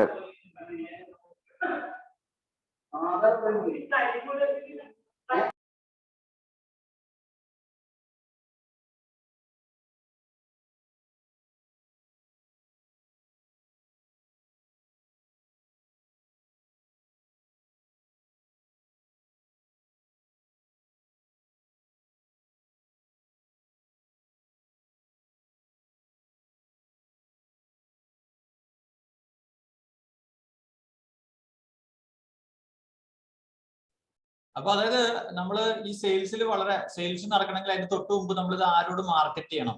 ഇപ്പൊ ഞാൻ ഉദാഹരണത്തിന് ഞാനൊരു ചെയ്യുന്ന ഒരു കാര്യം പറഞ്ഞുതരാം. ഇപ്പോ നിങ്ങൾ ഒരു കസ്റ്റമറെ കണ്ടു. ഈ കസ്റ്റമർ 40 വയസ്സാണ് അല്ലെങ്കിൽ 45 വയസ്സാണ്. ഇയാൾ ബിസിനസ്സുകാരനാണ്. ഇയാൾക്ക് ഇയാൾ താമസിക്കുന്ന ഇന്ന സ്ഥലത്താണ്, ഇയാള് ഇന്ന വണ്ടിയിലാണ് യാത്ര ചെയ്യുന്നത്, ഇത്തരം കാര്യങ്ങൾ നമുക്ക് കിട്ടിക്കഴിഞ്ഞാൽ നമുക്ക് ആ ഒരു ടൈപ്പ് കസ്റ്റമർക്ക് എന്ത് പോളിസിയാണ് പറയേണ്ടത്?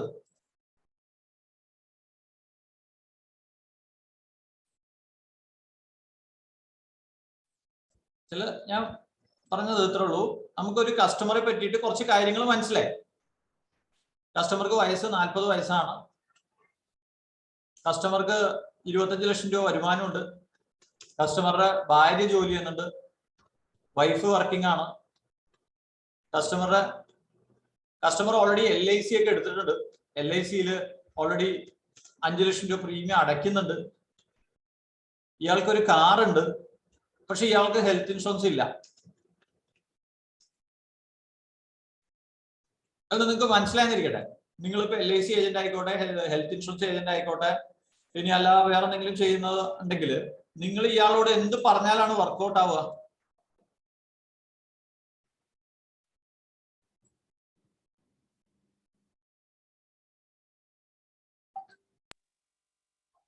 ഇയാൾക്ക് ഹെൽത്ത് ഇൻഷുറൻസ് ഇല്ല, അല്ലെങ്കിൽ ഇയാൾക്ക് പുതിയൊരു വീട് വെച്ചിട്ടുണ്ട്.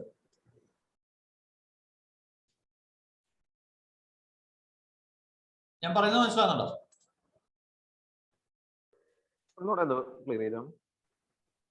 നമ്മള് കൃത്യമായിട്ട് ക്ലയന്റിനെ പഠിച്ച് മനസ്സിലായി. അപ്പോ നിങ്ങൾ ഈ കസ്റ്റമറെ പരിചയപ്പെടുമ്പോൾ തന്നെ എന്താ പറയേണ്ടത്? ഞാന് സ്റ്റാർ ഹെൽത്തിന്റെ അഡ്വൈസർ ആണ് എന്നുള്ള രീതിയിൽ പറഞ്ഞ് പരിചയപ്പെട്ട് കഴിഞ്ഞാൽ, കാരണം ഇയാള് ഇവിടെ കൊടുക്കാനുള്ളത് ഓൾറെഡി കൊടുത്തു കഴിഞ്ഞു. ഇനി അയാൾ ഒരിക്കലും ചിലപ്പോ നിങ്ങൾ LIC ഏജന്റ് ആണെങ്കിൽ ആ LICയിൽ പ്രീമിയം അടയ്ക്കണമെന്നില്ല. ഇയാൾക്ക് വലിയ കാറുണ്ട്, ഈ കാർ ഓൾറെഡി കമ്പനിയിൽ നിന്ന് ഇൻഷുറൻസ് എടുത്തു, പിന്നെ അയാൾക്ക് ഉള്ളത് വീടിന്റെ ഇൻഷുറൻസ് എടുക്കാൻ സാധ്യത കുറവാണ്. അതുപോലെ ഹെൽത്ത് ഇൻഷുറൻസ് ഇല്ല എന്ന് നിങ്ങൾക്ക് അറിയാം. അപ്പൊ നമ്മൾ എങ്ങനെയാണ് ഇയാളുടെ എഫക്റ്റീവായിട്ട് മാർക്കറ്റ് ചെയ്യാൻ പറ്റുക? അത് നമുക്ക് കൃത്യമായിട്ട് ടാർഗറ്റ് ചെയ്താൽ മതി. ഇയാളുടെ അടുത്ത് എന്ത് പറയണം, എന്ത് പറയരുത് എന്നുള്ളത് നമുക്കൊരു ഐഡിയ കിട്ടിക്കഴിഞ്ഞാൽ നമ്മൾ എന്ത് ചെയ്തു? നമ്മൾ മാർക്കറ്റിംഗ് ചെയ്തു. നമ്മൾ കൃത്യമായിട്ട് ഇന്നൊരു ക്ലയന്റ്, നമ്മൾ ഇന്നൊരു പ്രോഡക്റ്റ്, ഇങ്ങനെ ഒരു കോംപ്രഹെൻസീവ് എന്നൊരു പ്ലാൻ ഉണ്ട്, ഒരുപാട് പേര് എടുക്കുന്നുണ്ട്. നമ്മൾ ഇവിടെ ചെന്നിട്ട് കോംപ്രഹെൻസീവിനെ പറ്റിയിട്ട് സംസാരിക്കുകയാണെന്നുണ്ടെങ്കിൽ എന്ത് പറ്റി? മാർക്കറ്റിംഗ് പെർഫെക്റ്റ് ആയി. പക്ഷെ ഇത് പലപ്പോഴും എന്താ പറ്റുന്ന വെച്ചാല് നമ്മള് സംസാരിക്കുന്നത് കാര്യങ്ങൾ ചിലപ്പോൾ മാറിപ്പോകും. ആരോട്? കാരണം നമ്മൾ ക്ലയന്റിനോട് ഒരു പ്ലാൻ അയച്ചു കൊടുക്കുന്നു, നമ്മൾ ക്ലയന്റിന് പ്ലാൻ ഡിസ്കസ് ചെയ്യുന്നു, ക്ലയന്റിന്റെ അടുത്ത് പോളിസി ബെനിഫിറ്റ്സ് പറയുന്നു. ഇപ്പോ ആ സമയത്തൊക്കെ നമ്മൾ എന്താ ചെയ്തുകൊണ്ടിരിക്കുന്നത്? നമ്മളൊരു ക്ലയന്റിന്റെ അടുത്ത് പ്ലാന് പറയുന്നു, കസ്റ്റമർക്ക് പ്രീമിയം പറഞ്ഞു കൊടുക്കും, കസ്റ്റമർക്ക് ബെനിഫിറ്റ്സ് പറഞ്ഞു കൊടുക്കും, അല്ലെങ്കിൽ കസ്റ്റമറുടെ ഡീറ്റെയിൽസ് ചോദിച്ചിട്ട് മനസ്സിലാവും. നമ്മൾ ആക്ച്വലി എന്താ ചെയ്യുന്നത്? അഡ്വർടൈസിംഗ് അല്ല, നമ്മൾ മാർക്കറ്റിംഗിന്റെ ഒരു സ്റ്റേജിലേക്ക് എത്തി. അഡ്വർടൈസിംഗ് എന്ന് പറയുന്നത് നമ്മളൊരു മാസമായിട്ട് കുറെ പേർക്ക് ഒരുമിച്ച് ഒരു ഡാറ്റ അയച്ചു കൊടുക്കുന്നതാണ് അഡ്വർടൈസിംഗ് എന്ന് പറയുന്നത്. മാർക്കറ്റിംഗ് എന്ന് പറഞ്ഞാൽ നമ്മളൊരു പർട്ടിക്കുലർ ആയിട്ടുള്ള ഒരു പർട്ടിക്കുലർ ക്ലയന്റിന്റെ അടുത്ത് നമ്മൾ ഒറ്റയ്ക്കോ അല്ലെങ്കിൽ ഒരു പർട്ടിക്കുലർ ഗ്രൂപ്പിന്റെ അടുത്തോ നമ്മൾ സംസാരിക്കുകയാണ്. ഓക്കെ, നമ്മള് ഈ പ്ലാനിനെ പറ്റി ഡിസ്കസ് ചെയ്തുകൊണ്ടിരിക്കുക. കൃത്യം പ്ലാനാണ് പറയുന്നുണ്ടെങ്കിൽ എന്ത് സംഭവിക്കും? മാർക്കറ്റിംഗ് നടക്കും, സെയിൽസ് നടക്കും. നമുക്ക് വേണ്ടത് സെയിൽസ് അല്ലേ? നമ്മൾ ചെയ്യുന്നത് സെയിൽസ് നടക്കാൻ വേണ്ടിയിട്ടാണ് നമ്മൾ മാർക്കറ്റിംഗ് ചെയ്യുന്നത്. നമുക്കിപ്പോ ആർക്കും മാർക്കറ്റിംഗ് ചെയ്യാൻ താല്പര്യം ഉണ്ടായിട്ടല്ല. പക്ഷെ ഇപ്പോ നമുക്ക് ക്ലയന്റിന്റെ അടുത്ത് ചെന്ന് കഥ പറഞ്ഞുകൊണ്ടിരിക്കുക, കസ്റ്റമർ ഒബ്ജക്ഷൻ പറയുമ്പോ അത് ഹാൻഡിൽ ചെയ്യുക, അതൊക്കെ താല്പര്യം ഉണ്ടായിട്ടാണ്.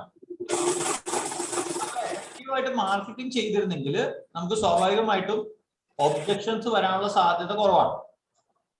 അതായത് നമ്മൾ ക്ലയന്റിന്റെ അടുത്ത് സംസാരിക്കുമ്പോൾ കസ്റ്റമറുടെ ഇഷ്യൂസ് നമ്മൾ മനസ്സിലാക്കി നമ്മൾ കൃത്യമായിട്ട് ഇയാളുടെ ഇതാണ് പ്രശ്നം നമ്മൾ ടാർഗറ്റ് ചെയ്ത് ഹിറ്റ് ചെയ്ത് കഴിഞ്ഞാൽ പിന്നെ ക്ലയന്റ് വേറെ എന്തെങ്കിലും ഇഷ്യൂസ് പറയും. പറയുന്നത് മനസ്സിലാവുന്നുണ്ടോ?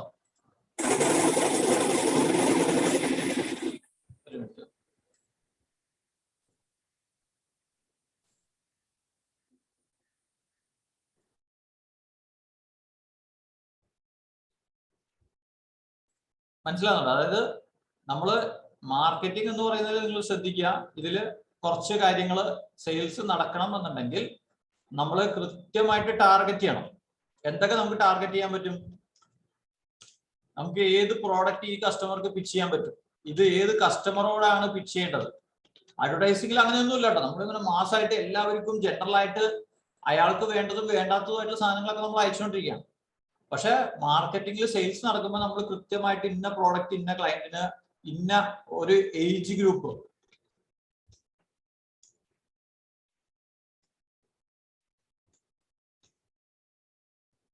നമ്മൾ ഇന്ന ഒരു പ്രൊഫഷൻ,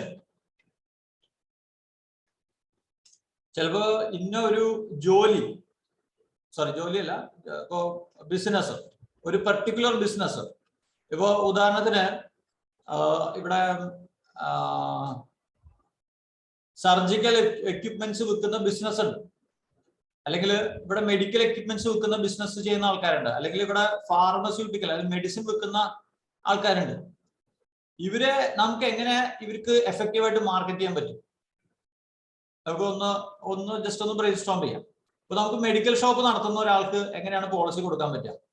എന്തെങ്കിലും ഐഡിയ ഉണ്ടോ?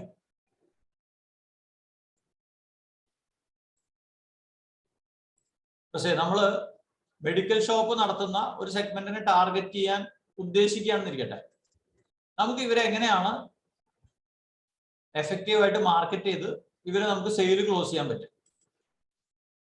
ഇതാണ് ചോദ്യം.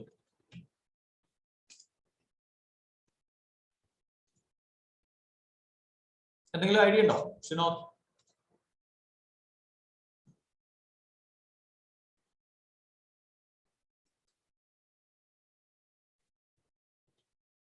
അല്ലെങ്കിൽ നമ്മൾ സോഫ്റ്റ്വെയർ പ്രൊഫഷണൽ, സോഫ്റ്റ്വെയറിൽ ജോലി ചെയ്യുന്ന ആൾക്കാർ,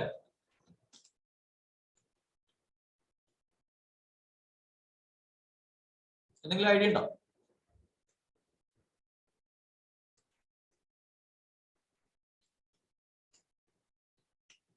അല്ലെങ്കിൽ നമ്മൾ എഞ്ചിനീയേഴ്സിനെയാണ് ടാർഗറ്റ് ചെയ്യാൻ ഉദ്ദേശിക്കുന്നത്.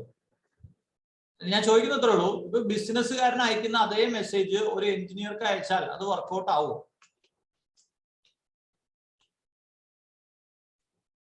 ഹലോ, ലൈനിലുണ്ടോ ആരും? ഒന്നും ഇല്ല. രണ്ടുപേർക്കും രണ്ട് ഇത് വേണം. എഞ്ചിനീയർ എന്ന് പറഞ്ഞാൽ രണ്ടുപേരും കണക്കൂട്ടി നോക്കുന്നവരാണ്. കച്ചവടക്കാരനാണെങ്കിൽ അവൻ എന്ത് കിട്ടുന്നുള്ള ആദ്യം നോക്കും. കുറഞ്ഞ മുതൽ മുടക്കിൽ കൂടുതൽ ബെനിഫിറ്റ് ആവും. ഇനി ആണുങ്ങള് പർച്ചേസ് ചെയ്യുന്ന അതേ രീതിയിലാണോ പെണ്ണുങ്ങൾ പർച്ചേസ് ചെയ്യുന്നത്? വ്യത്യാസമുണ്ട്. ഞാൻ പറഞ്ഞു, കാരണം നമ്മള് ഇപ്പൊ ഡിജിറ്റൽ സ്പേസിലാണല്ലോ, നമുക്ക് ഇതിന്റെ ഒരു അഡ്വാൻറ്റേജ് ഉണ്ട്. നമുക്ക് വാട്സാപ്പിലൂടെ മാർക്കറ്റ് ചെയ്യുന്ന, അല്ലെങ്കിൽ ഫേസ്ബുക്കിലൂടെ നമ്മൾ ജനറൽ ആയിട്ട് ഒരു പോസ്റ്റ് ഇടുമ്പോൾ അത് അഡ്വർടൈസിംഗ് ആണ്. പക്ഷെ നമുക്ക് പിന്നെ ഫേസ്ബുക്കിലൂടെ പെയ്ഡ് അഡ്വർടൈസിങ് ചെയ്യാൻ പറ്റും. അപ്പൊ അതിൽ നമുക്ക് എന്ത് ചെയ്യാൻ പറ്റും? ഇതെല്ലാം ഫിൽട്ടർ ചെയ്യാൻ പറ്റും. ഞാൻ പറയാൻ ഉദ്ദേശിക്കുന്നത് നിങ്ങൾക്ക് മനസ്സിലാവുന്നുണ്ടാന്ന് വിചാരിക്കുന്നു. ഹരിക്ക് മനസ്സിലായോ എന്താണ് ഉദ്ദേശിക്കുന്നത് എന്നുള്ളത്?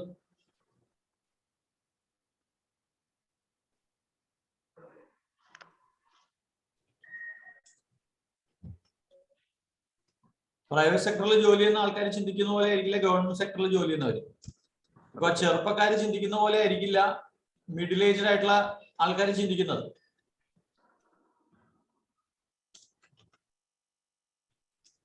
മിഡിൽ ഏജിൽ ചിന്തിക്കുന്ന ആൾക്കാരായിരിക്കില്ല ചിലപ്പോ ഏജ്ഡ് ആയിട്ടുള്ള ആൾക്കാർ ചിന്തിക്കുന്നത്.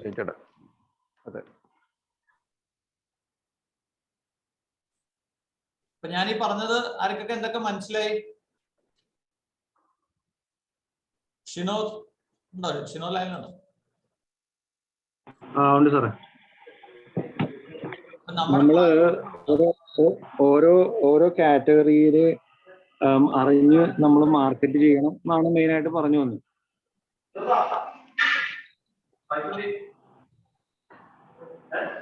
അങ്ങനെ മാർക്കറ്റിംഗ് ഗുണങ്ങൾ എന്തൊക്കെയാ? അങ്ങനെ വരുമ്പോ നമുക്ക് നമ്മളുടെ എല്ലാം നമുക്ക് ലാഭമാണ്. കാരണം എന്ന് വെച്ചാൽ മറ്റുള്ള കൂടുതൽ ടൈം വേസ്റ്റ് ആവില്ല, അല്ലെങ്കിൽ നമ്മളുടെ എന്താ പറയാ, നമ്മൾ സ്പെൻഡ് ചെയ്യുന്നതിന് റിസൾട്ട് കിട്ടും കൂടുതലായിട്ട്. പിന്നെ വേറെ എന്തൊക്കെയാ ഗുണങ്ങൾ? ക്ലോസിങ് പറ്റും.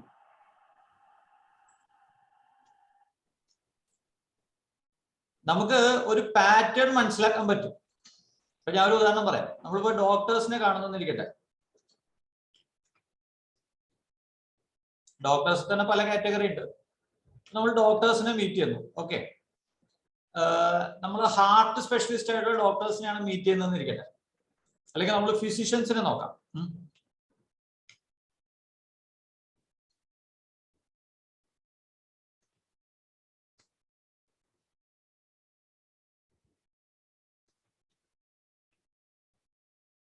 ഈ ഫിസിഷ്യൻസിനെ മാത്രം നമ്മൾ ടാർഗറ്റ് ചെയ്യാൻ തുടങ്ങി കഴിഞ്ഞാൽ നമുക്ക് എന്തൊക്കെയാണ് ഒരു ഐഡിയ കിട്ടുക, എന്തൊക്കെയാണ് ഇൻസൈറ്റ് കിട്ടുക, എന്തൊക്കെ നോളജാ കിട്ടുക? അല്ലെങ്കിൽ പോട്ടെ, ഞാൻ ഡോക്ടർമാരുടെ കേസ് പറയില്ല. നിങ്ങൾ ഷിനോദ് തന്നെ പറ. ഷിനോദ് ഏത് സെഗ്മെന്റ് ആണ് ടാർഗറ്റ് ചെയ്യാൻ ഉദ്ദേശിക്കുന്നത് അത് പറഞ്ഞു.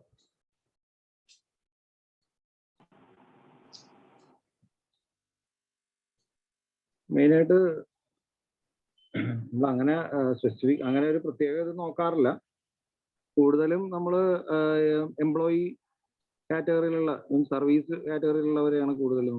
ഓക്കെ, എംപ്ലോയി പ്രൈവറ്റ് സെക്ടറോ പബ്ലിക് സെക്ടറോ, ഗവൺമെന്റ് ജോലിയോ പ്രൈവറ്റ് സെക്ടറോ? പ്രൈവറ്റ് സെക്ടറാണ് കൂടുതലും നോക്കാറ്.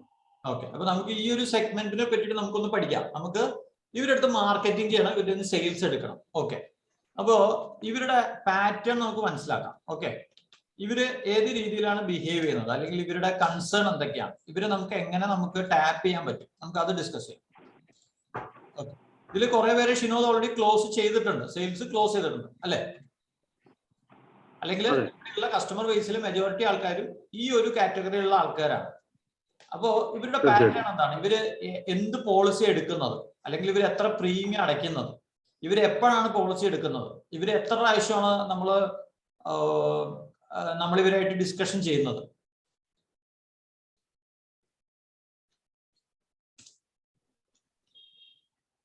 ഇവരുടെ പ്രീമിയം റേഞ്ച് എന്താണ്? Premium range average 3 lakhs range തന്നെയാണ്. അല്ല, അത് സം ഇൻഷുർഡ് അല്ല. ഇവരുടെ വരുമാനം എത്രയാണ്? സം ഇൻഷുർഡ്, അതെ. ഇവരുടെ ഇൻകം എത്രയാണ്? പ്രീമിയം വൈസ് പറയുകയാണെങ്കിൽ ഒരു 10,000 15,000 ബിറ്റ്വീനാ വരുന്നത് കൂടുതലും. ഇവരുടെ ആനുവൽ ഇൻകം എത്രയാണ്? Annual income 3 lakhs 5 lakhs category.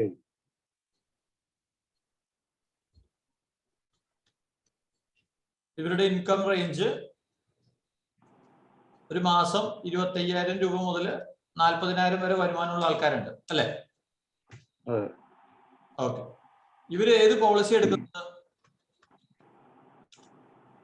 മെഡിക്ലാസിക്കും family health Optima.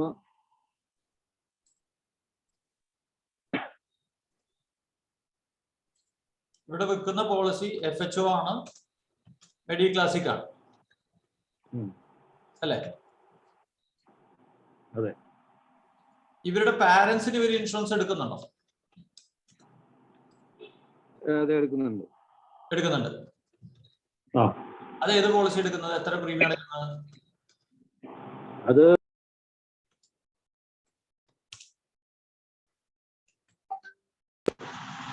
എടുത്തതിൽ 90% senior citizen ആണ്.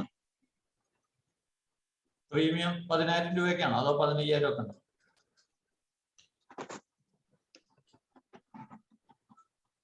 സാറേ ഒരു സെക്കൻഡ്.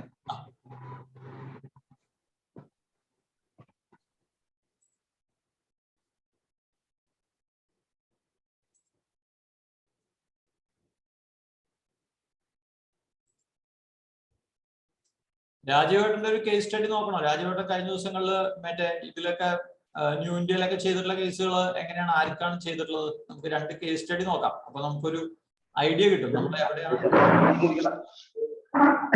ഞാനധികം ചെറുപ്പക്കാരുടെ 50 നോക്കിയെടുത്തു. എന്താ 50 വയസ്സുള്ള ചെറുപ്പക്കാരോ? 50 വയസ്സൊക്കെ 50 45 40 അത്ര ഉള്ളവരെ നോക്കണം. പ്രായമുള്ളവര് പറയുമ്പോഴേ അവര് ഇതിന്റെ ഒരു ഇത് പറയുന്നുണ്ട്.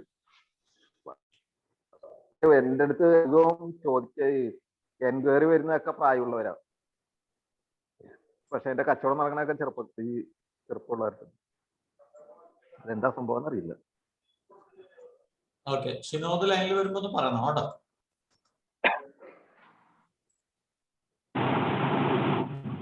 നമ്മളിത് കുറെ നാളായിട്ട് സെയിൽസ് ചെയ്തു, നമ്മൾ അതിൽ കുറെ പേരെ നമ്മൾ ചേർത്ത്, അത് കഴിയുമ്പോ നമുക്ക് നമുക്ക് തന്നെ നമ്മുടെ സ്കില്ലും അല്ലെങ്കിൽ നമുക്ക് ഏത് സെഗ്മെന്റിലാണ് വർക്ക്ഔട്ട് ആവുക, അല്ലെങ്കിൽ നമ്മൾ എവിടെയാണ് വർക്ക്ഔട്ട് ആവുന്നത് എന്നുള്ളത് മനസ്സിലാക്കാൻ പറ്റും. പിന്നെ നമ്മൾ എന്ത് ചെയ്താൽ മതി, നമ്മൾ കുറെ ചെയ്തപ്പോഴാണല്ലോ നമുക്ക് ഇങ്ങനത്തെ ഒരു ഇൻഫർമേഷൻ കിട്ടിയത് അല്ലെങ്കിൽ ഡാറ്റ കിട്ടിയത്. നമ്മൾ അത് കണ്ടിന്യൂ ചെയ്താൽ മതി. ഇനി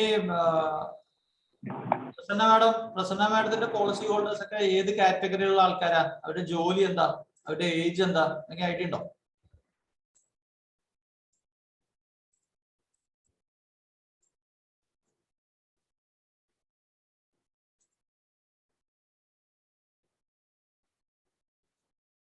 പ്രസന്ന മാഡം ഉണ്ടോ അല്ലെങ്കിൽ?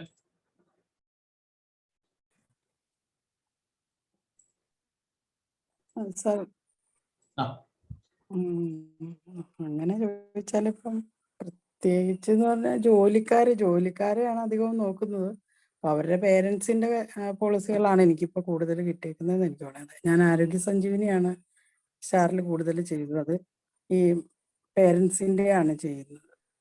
ബാക്കി കുട്ടികളൊക്കെ വെച്ചാൽ ഈ MNCയിലൊക്കെ ചെയ്യുന്ന അധികം പേർക്കും അവരുടേതായ പോളിസികൾ കാണും. അപ്പൊ അവരുടെ പേരൻസിന്റെ ഇപ്പം മോളാണെങ്കിൽ ചിലപ്പോൾ കല്യാണത്തിന് മുമ്പാണെങ്കിൽ അവരെ അമ്മയുടെ അച്ഛൻ്റെ ചെയ്തിട്ടുണ്ടാവും. ചിലപ്പോൾ അവരുടെ വീട്ടില് മോന്റെ അല്ലെങ്കിൽ ഹസ്ബൻഡിന് നല്ല ഇതിലല്ലെങ്കിൽ അന്നേരം അവരുടെ പേരൻസിന്റെ നമുക്ക് കിട്ടും. അങ്ങനെയൊക്കെയാണ് എനിക്ക് കിട്ടുന്നത് അധികം. MNCയിലൊക്കെ അവർക്ക് തന്നെ ഹെൽത്ത് ഇൻഷുറൻസ് ഓൾറെഡി പ്രൊവൈഡ് ചെയ്യുന്നുണ്ടാവും. അതെ അതെ, കറക്റ്റാ. അല്ല, അപ്പോ നമ്മള് ഒരാൾക്ക് പോളിസി കൊടുക്കുമ്പോ ഇവര് ഈ 4 കാറ്റഗറിയിൽ പെടാനാണ് കൂടുതലും സാധ്യത, അല്ലെ? ഒന്നുകിൽ എംപ്ലോയി, അത് ചിലപ്പോ ഗവൺമെന്റ് എംപ്ലോയി ആയിരിക്കാം, അല്ലെങ്കിൽ പ്രൈവറ്റ് എംപ്ലോയി ആയിരിക്കാം, അല്ലെ? പിന്നെയുള്ളത് ബിസിനസ്സുകാരൻ, ചിലപ്പോൾ വലിയ ബിസിനസ്സുകാരനായിരിക്കും, ചെറിയ ബിസിനസ്സുകാരനായിരിക്കും. സെൽഫ് എംപ്ലോയിഡ് എന്ന് പറഞ്ഞു കഴിഞ്ഞാൽ ഇപ്പോ ഒറ്റയ്ക്ക് പല കാര്യങ്ങളും ചെയ്യുന്നു. ഇപ്പൊ ചെറിയ കട നടത്തുന്നു, അല്ലെങ്കിൽ സ്വന്തമായിട്ട് എന്തെങ്കിലും ഒരു തൊഴിൽ ചെയ്യുന്നു, അതാണ് സെൽഫ് എംപ്ലോയ്ഡ്. പ്രൊഫഷണൽസ് എന്ന് പറയുന്നത് ഡോക്ടേഴ്സ്, എഞ്ചിനീയേഴ്സ്, ഇങ്ങനെയുള്ള കാറ്റഗറീസ്. മനസ്സിലായി? ഈ 4 കാറ്റഗറി മനസ്സിലായി? ഈ 4ലും നമ്മൾ ഒരേ സ്ട്രാറ്റജി ഉപയോഗിച്ച് കഴിഞ്ഞാൽ വർക്ക്ഔട്ട് ആവും. അല്ലെങ്കിൽ ഇവർ 4 പേരും ഒരേ പോളിസിയാണോ എടുക്കുന്നത്, അല്ലെങ്കിൽ 4 പേരും ഒരേ രീതിയിലാണോ ചിന്തിക്കുന്നത്? ഷിനോദ് ജോയിൻ ചെയ്തോ? ഷിനോദ് ഉണ്ടോ അല്ലെങ്കിൽ? സാറേ. ഓക്കെ, അപ്പോ ഷിനോദിന്റെ കേസിലേക്ക് നമുക്ക് വരാം. അപ്പോ നമ്മള് ഇതില് ഷിനോദിന്റെ കേസ് നമ്മളിവിടെ നോക്കിയിരുന്നു. ഓക്കെ, ഇതൊന്നും എന്താണ് ഷിനോദിന് മനസ്സിലായത്?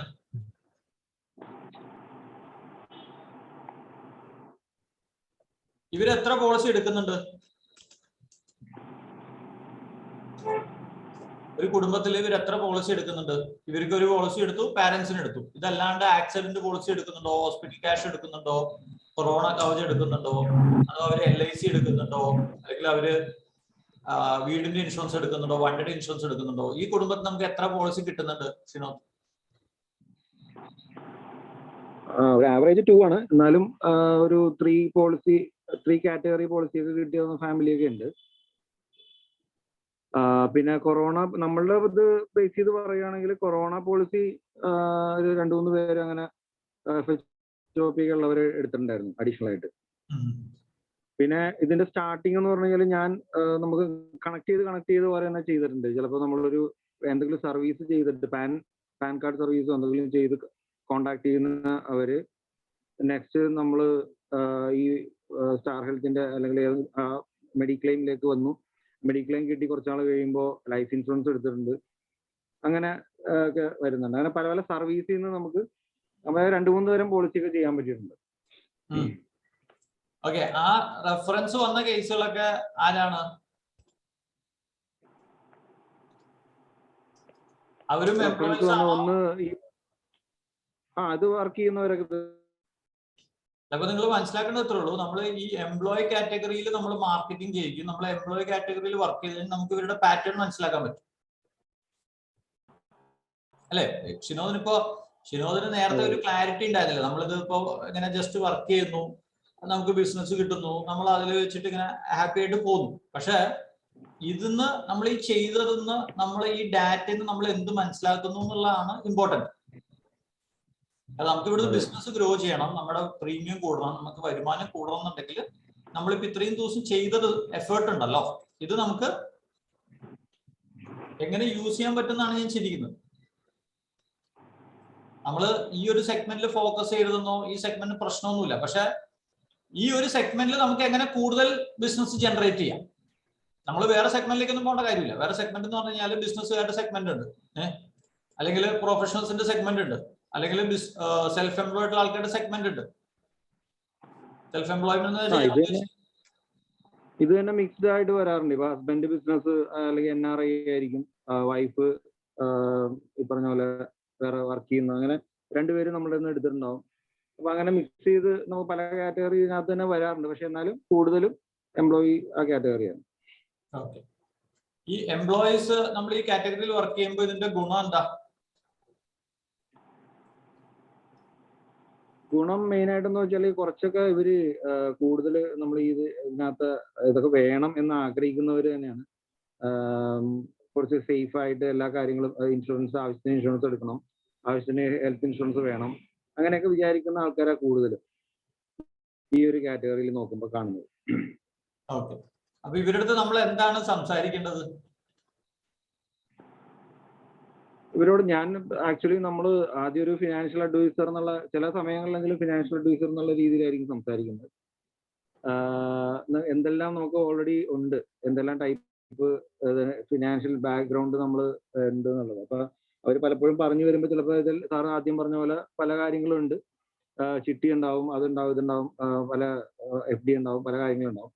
പക്ഷെ മെഡിക്ലെയിം എടുക്കാനുള്ള സാഹചര്യം തോന്നിയിട്ടില്ല, അല്ലെങ്കിൽ എടുത്തിട്ടുണ്ടാവില്ല എന്നൊക്കെ പറയുമ്പോൾ നമ്മൾ അതിന്റെ ഇമ്പോർട്ടൻസ് ജസ്റ്റ് ഒന്ന് പറഞ്ഞു കൊടുക്കും. കാരണം നമ്മുടെ ഒരു വെൽത്ത്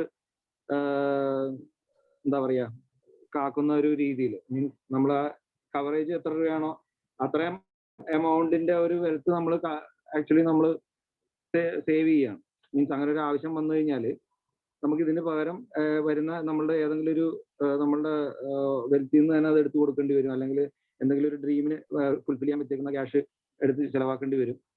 അപ്പൊ അതുകൊണ്ട് നമ്മൾ ആദ്യം ഇമ്പോർട്ടൻസ് ഈ ഹെൽത്ത് ഇൻഷുറൻസിന്റെ കൊടുക്കേണ്ടതാണ് എന്നുള്ളതൊക്കെ പറഞ്ഞ് മനസ്സിലാക്കും.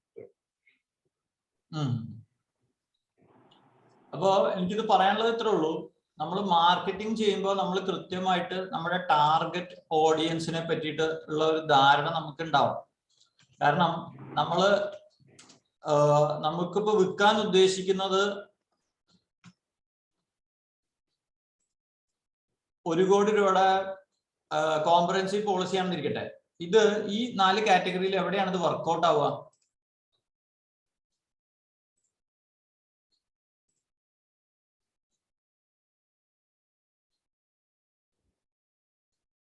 അല്ലെ, ഈ 4 കാറ്റഗറിയിൽ വരാൻ സാധ്യതയുള്ളത്. നമ്മളിപ്പോ നമ്മൾ ഹെൽത്ത് ഇൻഷുറൻസ് മാർക്കറ്റ് ചെയ്യുമ്പോൾ ഈ 4 കാറ്റഗറിക്കാരും നമ്മുടെ പോളിസി എടുക്കുന്നുണ്ട്. ഇതില് ഏത് കാറ്റഗറിക്കാരാണ് 1 കോടി രൂപയുടെ പോളിസി എടുക്കാൻ സാധ്യതയുള്ളത്?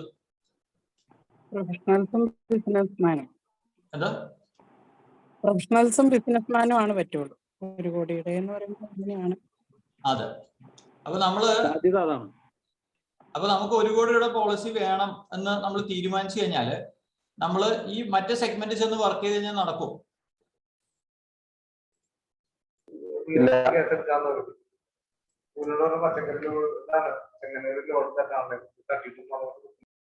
അപ്പൊ അതാണ് മാർക്കറ്റിംഗിന്റെ ഒരു ഇമ്പോർട്ടൻസ്. നമ്മൾ വെറുതെ മറ്റേ വെള്ളം കോരിയിട്ട് വെള്ളം കളയുന്ന ഒരു അവസ്ഥയല്ല. നമ്മൾ കൃത്യമായിട്ട് ടാർഗറ്റ് ചെയ്തു. ഇപ്പൊ ഞാൻ ഒരു ക്ലയന്റിനെ കണ്ടു, ഈ ക്ലയന്റിന് ഇന്നതാണ് റിക്വയർമെന്റ്, ഇതാണ് പ്രൊഫൈൽ, ഇതാണ് ഏജ് എന്ന് മനസ്സിലാക്കി കഴിഞ്ഞാൽ നമുക്ക് എന്ത് ചെയ്യാം?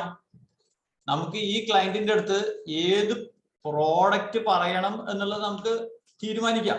ഇല്ലെങ്കിൽ എന്ത് പറ്റും? ഇപ്പോ ഞാൻ ഇവിടെ തന്നെ നമുക്ക് നോക്കാം. ഇവിടെ ഈ എംപ്ലോയി കാറ്റഗറിയിൽ ഏത് പ്രോഡക്റ്റ് ആണ് ചെലവാകാൻ സാധ്യതയുള്ളത്? അപ്പൊ ഞാൻ എംപ്ലോയി തന്നെ അടുത്തൊരു കാറ്റഗറിയും കൂടെ എടുക്കാം.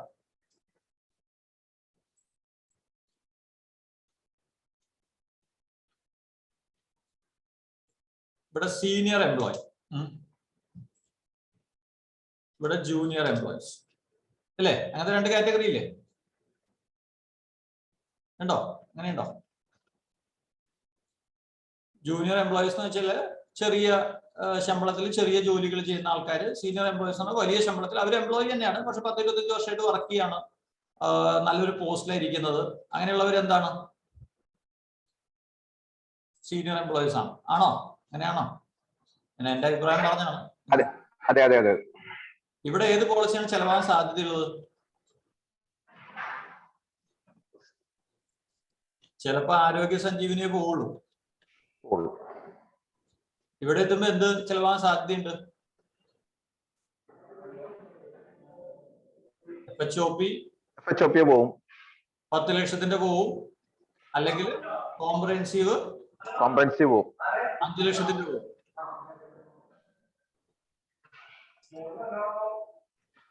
നമുക്ക് എന്ന് പറയുന്നത് വളരെ ഇമ്പോർട്ടന്റ് ആണ്. ഇനി ബിസിനസ്സുകാരിൽ തന്നെ 2 കാറ്റഗറി ഉണ്ട്. ഒന്ന് വലിയ ബിസിനസ്സുകാർ, അതായത് നമ്മുടെ നാട്ടിൽ കാണാവുന്ന ഏറ്റവും വലിയ ബിസിനസ്സുകാർ. ഇതാണ് ലാർജ് ബിസിനസ്മാൻ എന്ന് പറയുന്നത്. SME എന്ന് പറഞ്ഞാൽ സ്മോൾ ആൻഡ് മീഡിയം എന്റർപ്രൈസ്, ചെറിയ ബിസിനസ് ഒക്കെ ചെയ്ത് എന്നാലും തിരക്കേടൊന്നുമില്ല, അവർക്ക് അത്യാവശ്യം വരുമാനമൊക്കെ ഉണ്ട്. അപ്പോ എന്ത് പറയാൻ പറ്റും? അല്ല, നിങ്ങൾ നിങ്ങളുടെ വാട്സപ്പിലെ ലിസ്റ്റ് കൃത്യമായിട്ട് ഒന്ന് ഷോർട്ട് ലിസ്റ്റ് ചെയ്ത് കഴിഞ്ഞാൽ, നമ്മൾ കൃത്യമായിട്ട് ഇവർക്ക് എന്ത് പ്രോഡക്റ്റ് ഇവർ എടുക്കും എന്ന് മനസ്സിലാക്കി കഴിഞ്ഞാൽ അത് മാത്രം, ആ പ്രോഡക്റ്റ് മാത്രം പ്രൊമോട്ട് ചെയ്താൽ മതി. ഇവരെന്ത് പ്രോഡക്റ്റ് എടുക്കാൻ സാധ്യതയുണ്ട്?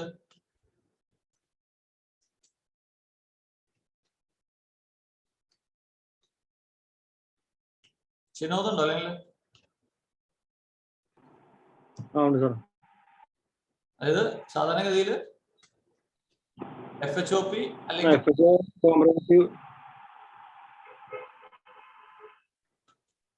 5 lakh എബോ എടുക്കാൻ സാധ്യതയുണ്ട്. ഇവര് FHOP ഒരിക്കലും ഒരു 3 ലക്ഷത്തിന്റെ ഒന്നും ഇവരെടുക്കില്ല. മനസ്സിലായി?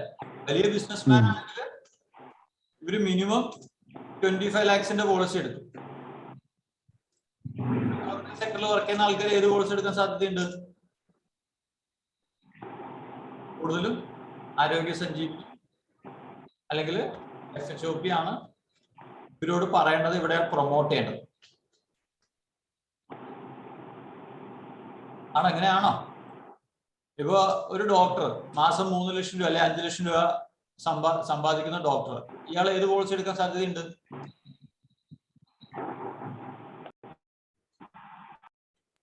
കോംപ്രഹെൻസീവ് എടുക്കാൻ സാധ്യതയുണ്ടോ? അതെ. എത്ര രൂപയുടെ കോംപ്രഹെൻസീവ് എടുക്കാൻ സാധ്യതയുണ്ട്? 50 lakhs വരെ എടുക്കാൻ, അതിന് മുകളിൽ എടുക്കാൻ സാധിക്കും. ഏറ്റവും മിനിമം ഒരു 25 lakhsന്റെ മിനിമം എടുക്കും.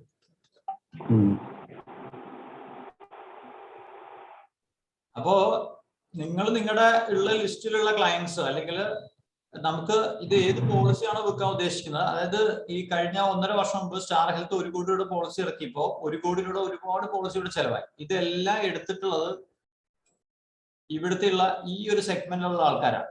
നമ്മൾ പലതും ചെറിയ ബിസിനസ് ആണെന്ന് വിചാരിക്കും, പക്ഷെ ആക്ച്വലി അവരുടെ ഓഫീസോ അവരുടെ സെറ്റപ്പ് ഒക്കെ കണ്ടു കഴിഞ്ഞാൽ ഇവർ ചെറുതാണെന്ന് നമുക്ക് തോന്നുമെങ്കിലും ഇവർ ആക്ച്വലി വലിയ വോളിയം ബിസിനസ് ചെയ്യുന്ന ആൾക്കാരാണ്.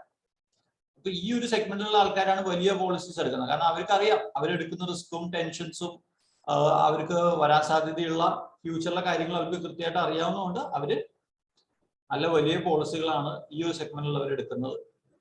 ഈ അൺഓർഗനൈസ് സെക്ടറിലുള്ള ആൾക്കാരെ നമുക്ക് ആരോഗ്യ സഞ്ജീവനി കൊടുക്കും. അപ്പൊ ഇതെല്ലാം നമുക്ക് ചിലപ്പോൾ പെട്ടെന്ന് സെയിൽ നടക്കും. നമ്മളിപ്പോ 10 പേരെ കണ്ടു കഴിഞ്ഞാൽ 5 പേര് പോളിസി എടുക്കും ഈ സെഗ്മെന്റിൽ. പക്ഷെ ഇവിടെ നമ്മൾ ചിലപ്പോൾ 10 പേരെ കണ്ടാലായിരിക്കും ചിലപ്പോൾ ഒരെണ്ണം കിട്ടുന്നത്.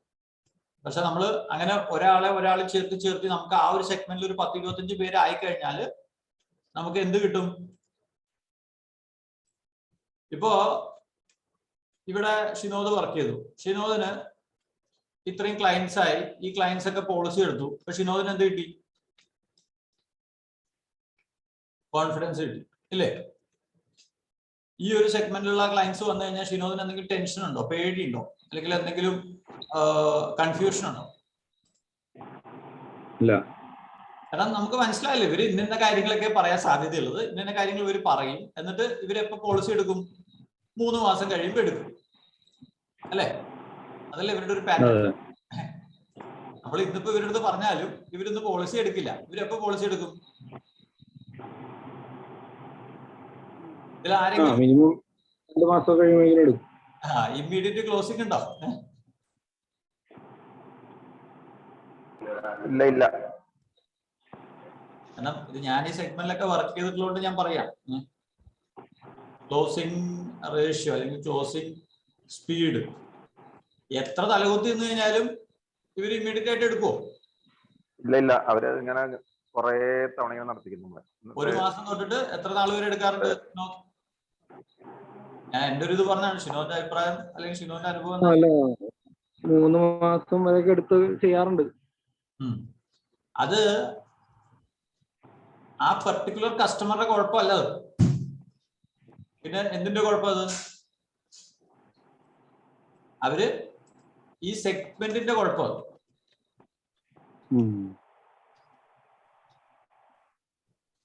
ഇനി ഇതുപോലെ നമുക്ക് ഓരോ സെഗ്മെന്റിന്റെയും കാര്യം നോക്കണം ഒന്ന് ഡീറ്റെയിൽ ആയിട്ട്.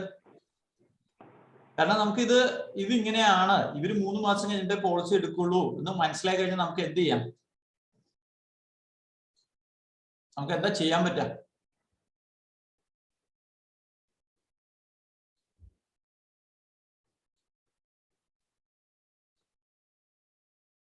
നമുക്ക് എന്താ ചെയ്യാൻ പറ്റുക ഷിനു? നമ്മള് കഴിയുന്ന നേരത്തെ ക്ലോസ് ചെയ്യാൻ ശ്രമിക്കുക. അല്ല, നമ്മൾ എത്ര ശ്രമിച്ചാൽ ഒരു മിനിറ്റ്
സോറി.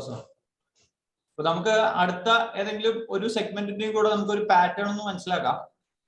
നമുക്ക് ബിസിനസ്സുകാരുടെ നോക്കണോ പ്രൊഫഷണൽസിന്റെ നോക്കണോ?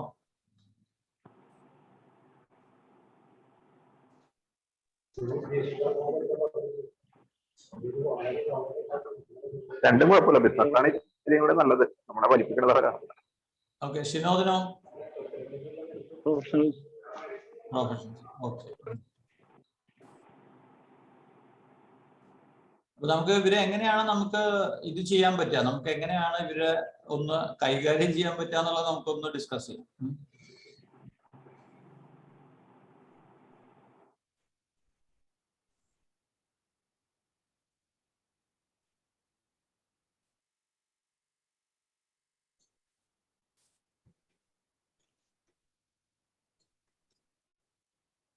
ഓക്കെ, പ്രൊഫഷണൽസ് ഞാനിപ്പോ തൽക്കാലം ഡോക്ടേഴ്സിന്റെ കേസ് എടുക്കാം. ഓക്കെ,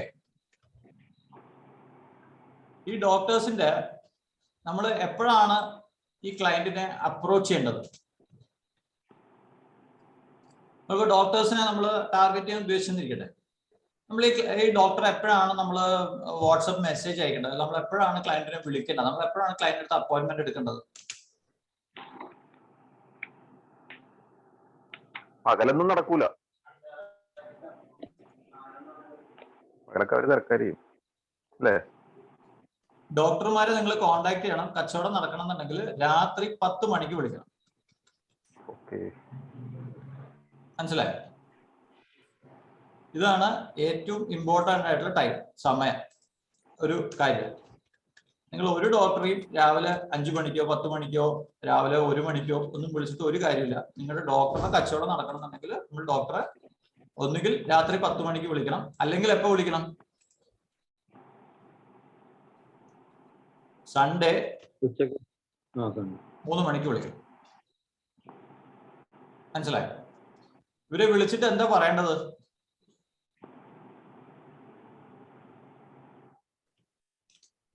എന്താണ് ഇവരടുത്ത് പറയേണ്ടത്? എന്ത് പറഞ്ഞാലാണ് വർക്കൗട്ട് ആവുക?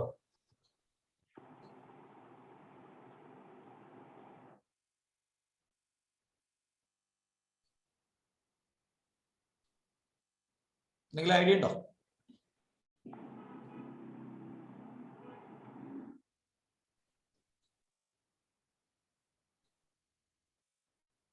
നിങ്ങൾ ഐഡിയ ഉണ്ടോ ഷിനോദ്?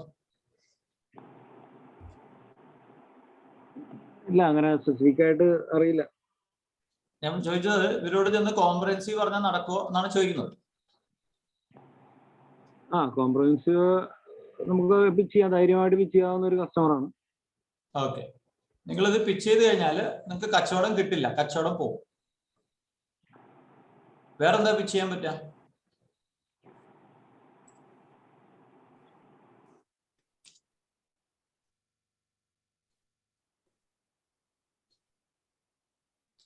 ഇവരുടെ അടുത്ത് നമ്മൾ സംസാരിക്കേണ്ടത് അവരുടെ പേഴ്സണൽ ആയിട്ടുള്ള കാര്യങ്ങൾ ചോദിച്ചേക്കാം.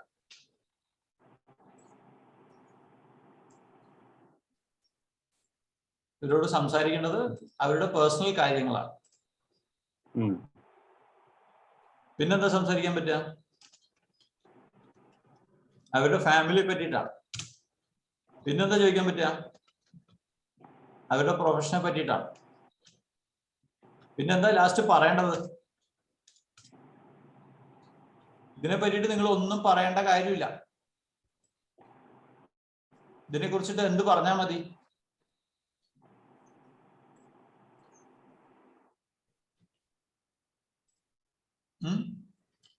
ഹെൽത്ത് ഇൻഷുറൻസിനെ പറ്റിയിട്ട് ഞാൻ സാർക്ക് പറഞ്ഞു തരേണ്ട കാര്യമില്ലല്ലോ. ഹെൽത്ത് ഇൻഷുറൻസിനെ പറ്റിയിട്ട് എന്നെക്കാളും നന്നായിട്ട് സാർക്ക് അറിയാലോ. സാറ് ഹെൽത്ത് ഇൻഡസ്ട്രിയിലല്ലേ വർക്ക് ചെയ്യുന്നത് എന്ന് മാത്രം പറഞ്ഞാൽ ധൈര്യമുണ്ടോ? ഞാൻ ഈ പറഞ്ഞത് ചെയ്യാനായിട്ട് എത്ര പേർക്ക് ധൈര്യമുണ്ട്? നിങ്ങൾ ഈ ഡോക്ടർക്ക് പോയിട്ട് കോംപ്രഹെൻസീവ് പോളിസി പഠിപ്പിച്ചു കൊടുത്തു കഴിഞ്ഞാൽ നിങ്ങൾക്ക് കിട്ടും എന്ന് ഉറപ്പുള്ള എത്ര പേരുണ്ട്? നിങ്ങൾ ഡോക്ടറെ അടുത്ത് ചെന്നിരിക്കുന്നു, ഡോക്ടറോട് അങ്ങോട്ട് പറഞ്ഞു കൊടുക്കുകയാണ് പൈൽസിന് ക്ലെയിം കിട്ടില്ല, അല്ലെങ്കിൽ സൈനസൈറ്റിസിന് ക്ലെയിം കിട്ടില്ല, നമ്മൾ റോബോട്ടിക് സർജറി ക്ലെയിം തരും എന്നൊക്കെ നിങ്ങൾ അങ്ങോട്ട് പറയുകയാണെന്ന് ഇരിക്കട്ടെ. നിങ്ങളുടെ ഇന്ന് ഈ ഡോക്ടർ പോളിസി എടുക്കും എന്ന് എന്തെങ്കിലും ധാരണയുണ്ടോ നിങ്ങൾക്ക്? ഷിനോദ്? അല്ല, ധാരണ ഇല്ലെന്ന് വെറുതെ പറയല്ലേ. അങ്ങനെയല്ല, നമ്മള് എങ്ങനെയായാലും ഇൻട്രൊഡക്ഷൻ എന്ന് പറയുന്നത് ഒരിക്കലും പ്രോഡക്റ്റ് പറഞ്ഞുകൊണ്ട് തുടങ്ങാൻ പറ്റില്ല. അത് നമുക്ക് എപ്പോഴും കോണ്ടാക്ട് ചെയ്യുമ്പോൾ അതിനകത്തൊരു കാരണം വേണം. കോണ്ടാക്ട് ചെയ്യാൻ നേരത്തെ ചിലപ്പോൾ നമ്മൾ ഏതെങ്കിലും കെയർ ഓഫിൽ വിളിക്കുന്നതാണ്, ഇന്നയാള് നമ്പർ തന്നിട്ടാണ് വിളിക്കുന്നത്, സാറിന് ഇപ്പോൾ സമയമുണ്ടോ എന്നൊക്കെ ചോദിച്ചിട്ടായിരിക്കും നമ്മൾ സ്റ്റാർട്ട് ചെയ്യുന്നത്. അപ്പൊ അതിനകത്ത് നമ്മൾ സംസാരിച്ച് കഴിയുമ്പോൾ സാറിന്റെ എങ്ങനെ പ്രൊഫഷൻ, സാറ് പറഞ്ഞ പോലെ ഒന്നോ രണ്ട് കാര്യങ്ങൾ ഡീറ്റെയിൽസ് ചോദിക്കാം.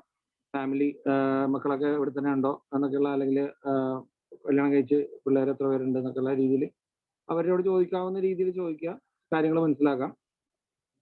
എന്നിട്ട് അതിന് ശേഷം പറഞ്ഞ പോലെ നമ്മൾ പ്രോഡക്റ്റ് പറയാതെ പറയാം വേണമെങ്കിൽ. മീൻസ് അത് സ്പെസിഫിക് ആയിട്ട് അതിനെപ്പറ്റി പറയാതെ നമ്മൾ ചെയ്യുന്ന കാര്യങ്ങളിൽ പറയുന്നതിനിടെ കൂടി നമുക്കത് അവതരിപ്പിക്കാൻ വേണ്ടി. പ്രോഡക്റ്റ് മിണ്ടാനേ പോകരുത്. പ്രോഡക്റ്റ് പറഞ്ഞാൽ കച്ചവടം നടക്കില്ല. ഇവരോട് പറയേണ്ടത് സാറേ 1 കോടി രൂപയ്ക്ക് സാർ ഇത്ര രൂപ പ്രീമിയം അടച്ചാൽ മതി എന്ന് മാത്രമേ പറയേണ്ട കാര്യമുള്ളൂ. പിന്നെ ഇവരോട് സംസാരിക്കുന്നത് സാർക്ക് ഭാര്യ ഉണ്ടോ മക്കളുണ്ടോ എന്നൊന്നും ചോദിക്കരുത്. ഇതെല്ലാം നമ്മൾ അതിനു മുമ്പ് തന്നെ ചോദിച്ച് മനസ്സിലാക്കിയിട്ട് വേണം അവിടെ ചെല്ലാനായിട്ട്. ഓക്കെ, ഇതാണ് ഡോക്ടേഴ്സിന്റെ അവസ്ഥ. അടുത്തത് ആരാ? നമുക്ക് ബിസിനസ്സുകാരെ നോക്കണം. നമുക്ക് സാധാ ഇവിടുത്തെ ഡൂക്ലി ബിസിനസ്സുകാരുടെ സിറ്റുവേഷൻ ഞാൻ പറഞ്ഞുതരാം. നമ്മള് ബിസിനസ്സുകാരെന്ന് പറഞ്ഞു കഴിഞ്ഞാൽ പല കാറ്റഗറി ഉണ്ട്. നമുക്കിപ്പോ ഇവിടുത്തെ ഏറ്റവും വലിയ ബിസിനസ്സുകാർ ഇപ്പൊ ലുലുവിനെയോ അല്ലെങ്കിൽ രവി പിള്ളേനെയൊന്നും നേരിട്ട് കാണാനുള്ള സംവിധാനങ്ങളില്ല. പക്ഷെ നമുക്ക് ഒരു SME ബിസിനസ്സുകാരനെ എങ്ങനെ നമുക്ക് കൈകാര്യം ചെയ്യാം എന്നുള്ളതിനെ കുറിച്ച് നമുക്ക് പറയാം. അതായത് നമ്മൾ ചുറ്റിനും കാണുന്ന ചെറിയ ബിസിനസ്സുകാരന്മാർ, ഇവരെ നമ്മൾ എപ്പോഴാണ് കോണ്ടാക്ട് ചെയ്യേണ്ടത്?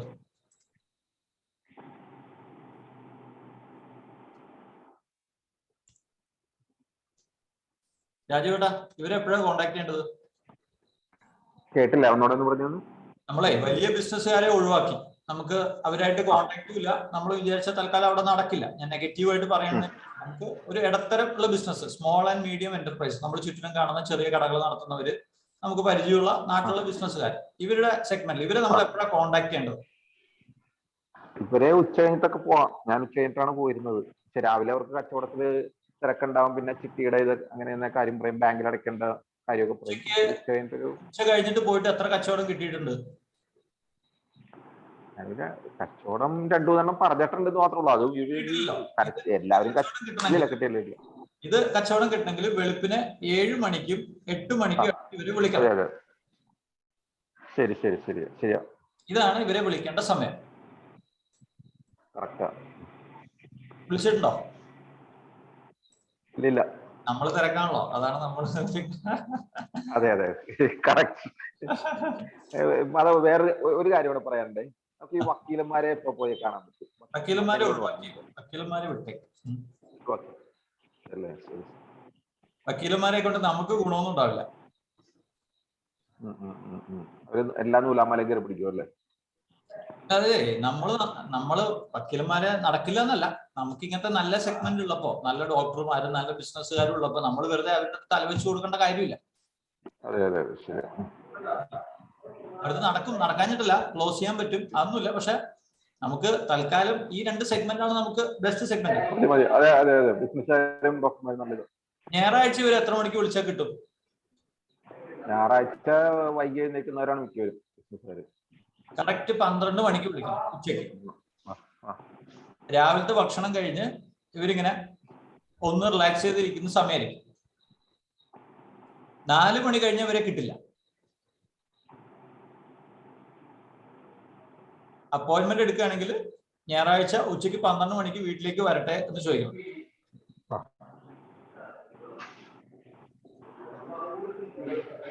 മനസ്സിലായോ? ഇവരോട് എന്താ സംസാരിക്കേണ്ടത്?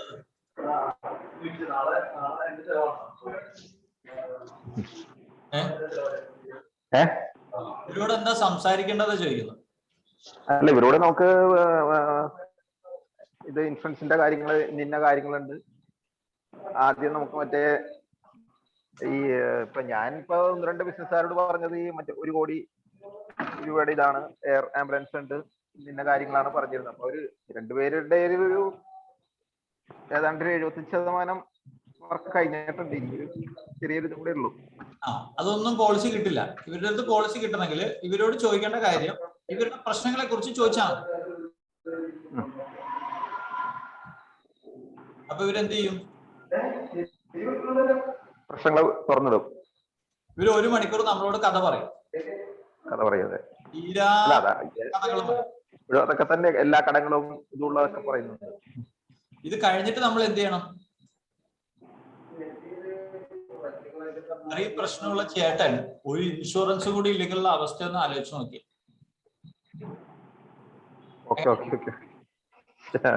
ഇത്രയും പ്രശ്നം ചേട്ടനുണ്ട്, ഞാൻ നിങ്ങൾക്ക് കേട്ടു. ഞാനിപ്പോ ആലോചിക്കുന്നത് ഈ ഇൻഷുറൻസ് കൂടി ഇല്ലെങ്കിൽ, ഈ പ്രശ്നത്തിന്റെ ഇടയിൽ കൂടി ഇൻഷുറൻസ് കൂടി ഇല്ലെങ്കിൽ ചേട്ടന്റെ അവസ്ഥ എന്തായിരിക്കും? സംഭവിക്കാൻ സാധ്യതയുള്ളത്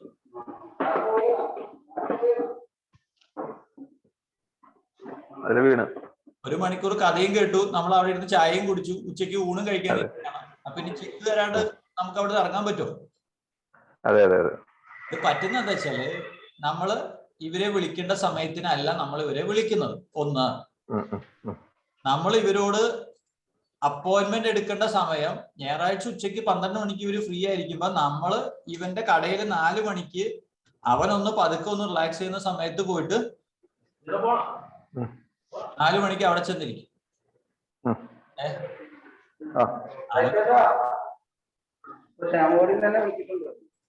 ഒന്ന് റിലാക്സ് ചെയ്യുന്ന ടൈം ആയിരിക്കും. ഞാൻ ഈ പറയുന്നതിൽ എന്തെങ്കിലും ലോജിക് ഉണ്ടോ? നിങ്ങൾക്ക് എന്തെങ്കിലും ഇത് ശരിയാണെന്ന് തോന്നുന്നുണ്ടോ?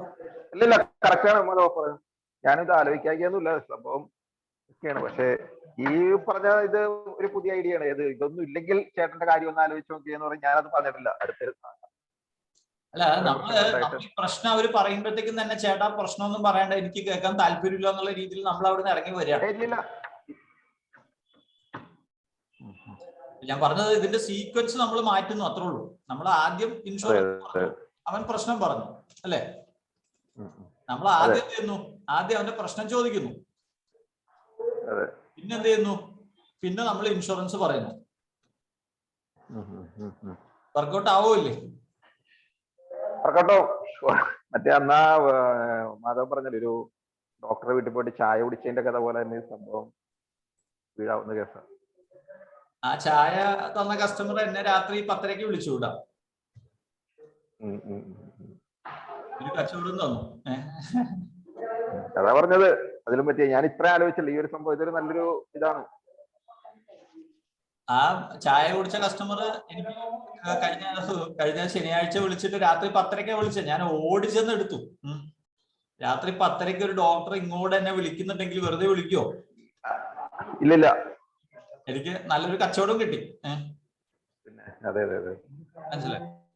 ഞാൻ പറഞ്ഞ വെച്ചാല് നമ്മുടെ ടൈമിങ്, നമ്മൾ പറയുന്ന ഡയലോഗ്, നമ്മൾ പറയുന്ന സീക്വൻസ്, നമ്മൾ ടാർഗറ്റ് ചെയ്യുന്ന സെഗ്മെന്റ്, ഇതെല്ലാം ഓരോ പർട്ടിക്കുലർ പാറ്റേണിലാണ് വർക്ക് ചെയ്യുന്നത്. ഇത്രയാണ് എനിക്ക് പറയാനുള്ളത്. നമ്മൾ ഇനിയിപ്പോ ഏതെങ്കിലും പറയാനുണ്ടോ? അതെ അതെ ശരിയാ.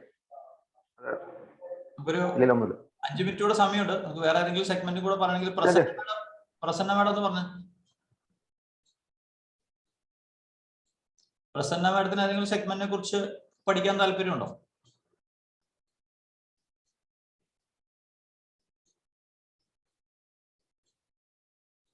ആക്ച്വലി ഈ വലിയ MNC-ലൊക്കെ ഇപ്പൊ IT-ലൊക്കെ നല്ല സാലറി ഉണ്ട് യങ്സ്റ്റേഴ്സിന്.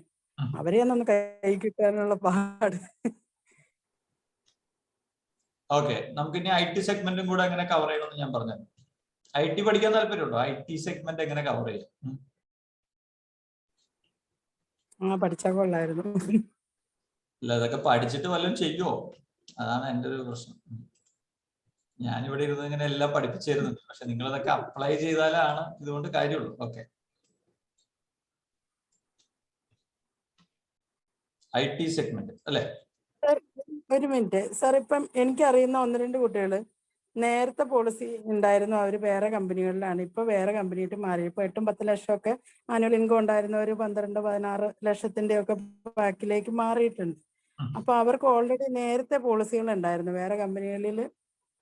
മെഡിക്ലെയിം അച്ഛൻ്റെ അമ്മയുടെയും സ്വന്തം പേരിലും ഒക്കെ അവർക്ക് മന്ത്ലി ആയിട്ടും ഒക്കെ പോകുന്നുണ്ട്. അപ്പൊ അതേ സ്കീം ഇവർ കണ്ടിന്യൂ ചെയ്യുമായിരിക്കുമോ ചെയ്യണം? ഇനി പുതിയ കമ്പനിയിൽ വരുമ്പോൾ ഇവരുടെ ഈ മെഡിക്ലെയിമിനെ നമ്മുടെ ഇതിലേക്ക് മാറ്റാൻ നമുക്ക് പറ്റുമോ? ഗ്രൂപ്പ് ഇൻഷുറൻസ് പോർട്ട് ചെയ്യാനോ കണ്ടിന്യൂഷൻ കൊടുക്കാനോ മാറ്റാനോ ഒന്നും പറ്റില്ല. ഗ്രൂപ്പ് ഇൻഷുറൻസ് എംപ്ലോയി ആ കമ്പനിയിൽ നിന്ന് മാറുമ്പോൾ അത് ആ ലാസ്റ്റ് വർക്കിംഗ് ഡേ തന്നെ പോളിസിന്ന് അവർ ഔട്ടാണ്. അവരും ഔട്ടാണ്, അവരുടെ പാരന്റ്സും ഔട്ടാണ്.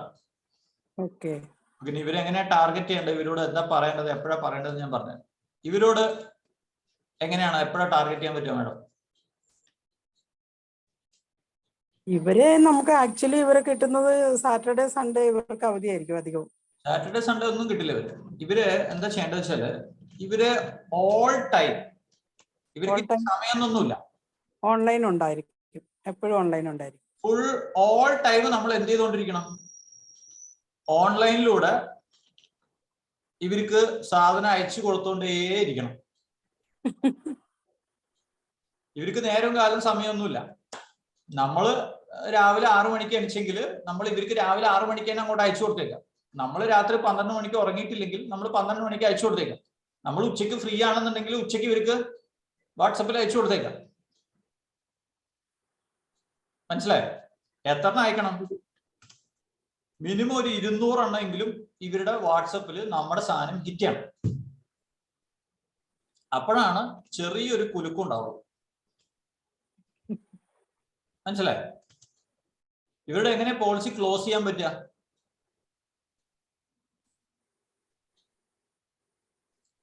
ഇവർക്ക് ഇതെല്ലാം അയച്ചു കൊടുക്കുന്നതിന്റെ കൂടെ തന്നെ പേയ്മെന്റ് ലിങ്ക് അയച്ചു കൊടുത്തോണ്ടിരിക്കണം. ഇവരെ ഒരിക്കലും കോൾ ചെയ്യരുത്.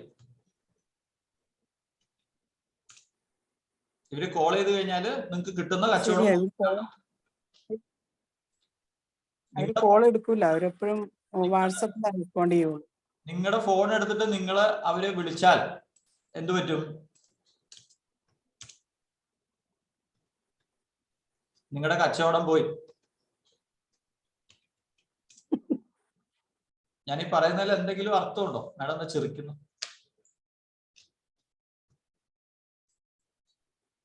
ഞാൻ പറഞ്ഞത് കോൾ ചെയ്താൽ ക്ലോസിംഗ് നടക്കില്ല എന്നാണ് ഞാൻ പറയുന്നത്. മാഡത്തിന്റെ അനുഭവം എന്താ, അഭിപ്രായം എന്താ? ശരിയാണ് സാർ പറയുന്നത്, ശരിയാണ്. ഞാനിപ്പം എനിക്കറിയുന്ന കുട്ടികളെ തന്നെ എന്ത് കാര്യം ഉണ്ടെങ്കിലും ഞാൻ അവരോട് വാട്സപ്പ് വഴിയാണ് കോണ്ടാക്ട് ചെയ്യുന്നത്, കോൾ ചെയ്യാറില്ല. കോൾ ചെയ്താൽ ഒരിക്കലും അവരെ കിട്ടില്ല. അവർ ഓൺലൈൻ വർക്കിലായിരിക്കും. എപ്പോഴാണ് വർക്ക്, ഏത് സമയത്ത് ഇല്ലായിരിക്കും എന്നൊന്നും നമുക്ക് പറയാൻ പറ്റില്ല. അപ്പൊ ഞാൻ വാട്സപ്പ് ചെയ്യും, എപ്പോഴായാലും അവർ അപ്പൊ തന്നെ റെസ്പോണ്ട് ചെയ്യും. അതാണ്, ഓൺലൈൻ ഉണ്ടായിരിക്കും, അവർ റെസ്പോണ്ട് ചെയ്യും, പക്ഷെ വിളിച്ചാൽ കിട്ടില്ല. അപ്പൊ ഇതൊക്കെ നമ്മുടെ ഓരോ സ്ട്രാറ്റജീസ് ആണ് ഞാനിന്ന് പറഞ്ഞത്. അപ്പൊ ഇത് വർക്ക്ഔട്ട് ആവോ ഇല്ല എന്നുള്ളതൊക്കെ നിങ്ങൾക്ക് ചിലപ്പോൾ കൺഫ്യൂഷൻ ഉണ്ടാവും, ഡൗട്ട് ഉണ്ടാവും. പക്ഷെ ഇതൊക്കെ വർക്ക്ഔട്ട് ആവുള്ളൂ എന്നുള്ളത് എൻ്റെ അനുഭവം കൊണ്ടും എൻ്റെ ഗുരുക്കന്മാരും ഇതിൽ എക്സ്പേർട്ട് ആയിട്ടുള്ള ആൾക്കാരും പറഞ്ഞു തന്നിട്ടുള്ള കാര്യങ്ങളാണ്. ഇതിൽ എന്തെങ്കിലും ഡൗട്ട് ഉണ്ടെങ്കിൽ നമുക്ക് ചോദിക്കാം, ഇല്ലെങ്കിൽ ഇന്നത്തെ മീറ്റിംഗ് ഇതോടുകൂടി നമുക്ക് വൈൻഡപ്പ് ചെയ്യാം. വേറെ എന്തെങ്കിലും ചോദിക്കാനുണ്ടോ ഇപ്പൊ ഇത്രയും നേരം പറഞ്ഞത് വെച്ചിട്ട്?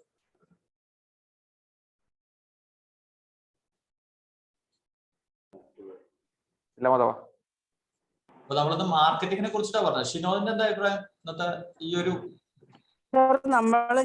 ഞാൻ ചോദിക്കുന്ന, അപ്പൊ ഈ വേറെ കമ്പനിയിൽ നിന്ന് മാറിയ കുട്ടികളെ നമ്മളുടെ സ്കീമിലേക്ക് ആക്കണമെങ്കിൽ പുതിയ പോളിസി ആയിട്ട് തന്നെ ചേർക്കേണ്ടി വരും അല്ലേ? അല്ല, അതെ, അവര് എവിടെയോ ഏതോ കമ്പനിയിൽ ഏതോ ഒരു പോളിസി ഉണ്ടെന്ന് പറഞ്ഞിട്ട് നമുക്ക് അതിന് കണ്ടിന്യൂഷൻ കൊടുക്കാൻ പറ്റും.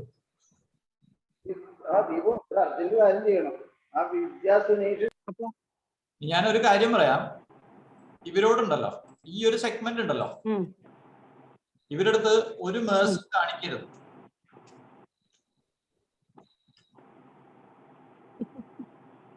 സംഗതി പിള്ളേരാണ്, പാവങ്ങളാണ്, ചെറിയ കുട്ടികളാണ്, അറിയാണ്ടൊക്കെ ആയിരിക്കും. പക്ഷെ ഇവരോട് ഒരു ദയാദാക്ഷിണ്യം കാണിച്ചേക്കരുത്. നമ്മൾ തന്നെ പറഞ്ഞത് റെക്കോർഡ് ചെയ്തതും നമ്മൾ വാട്സപ്പിൽ അയച്ചു കൊടുത്തതും ഇവര് സ്ക്രീൻഷോട്ട് എടുത്ത് നിങ്ങൾക്കിട്ട് തന്നെ പണി തരും. മനസ്സിലായോ? ഒരു ദയാദാക്ഷിണ്യം കാണിക്കരുത്. പച്ചയ്ക്ക് പറ്റുകയാണെങ്കിൽ 2 തെറി വിളിക്കുകയാണെങ്കിൽ തെറിയും വിളിച്ചോളൂ, പോളിസി കിട്ടും.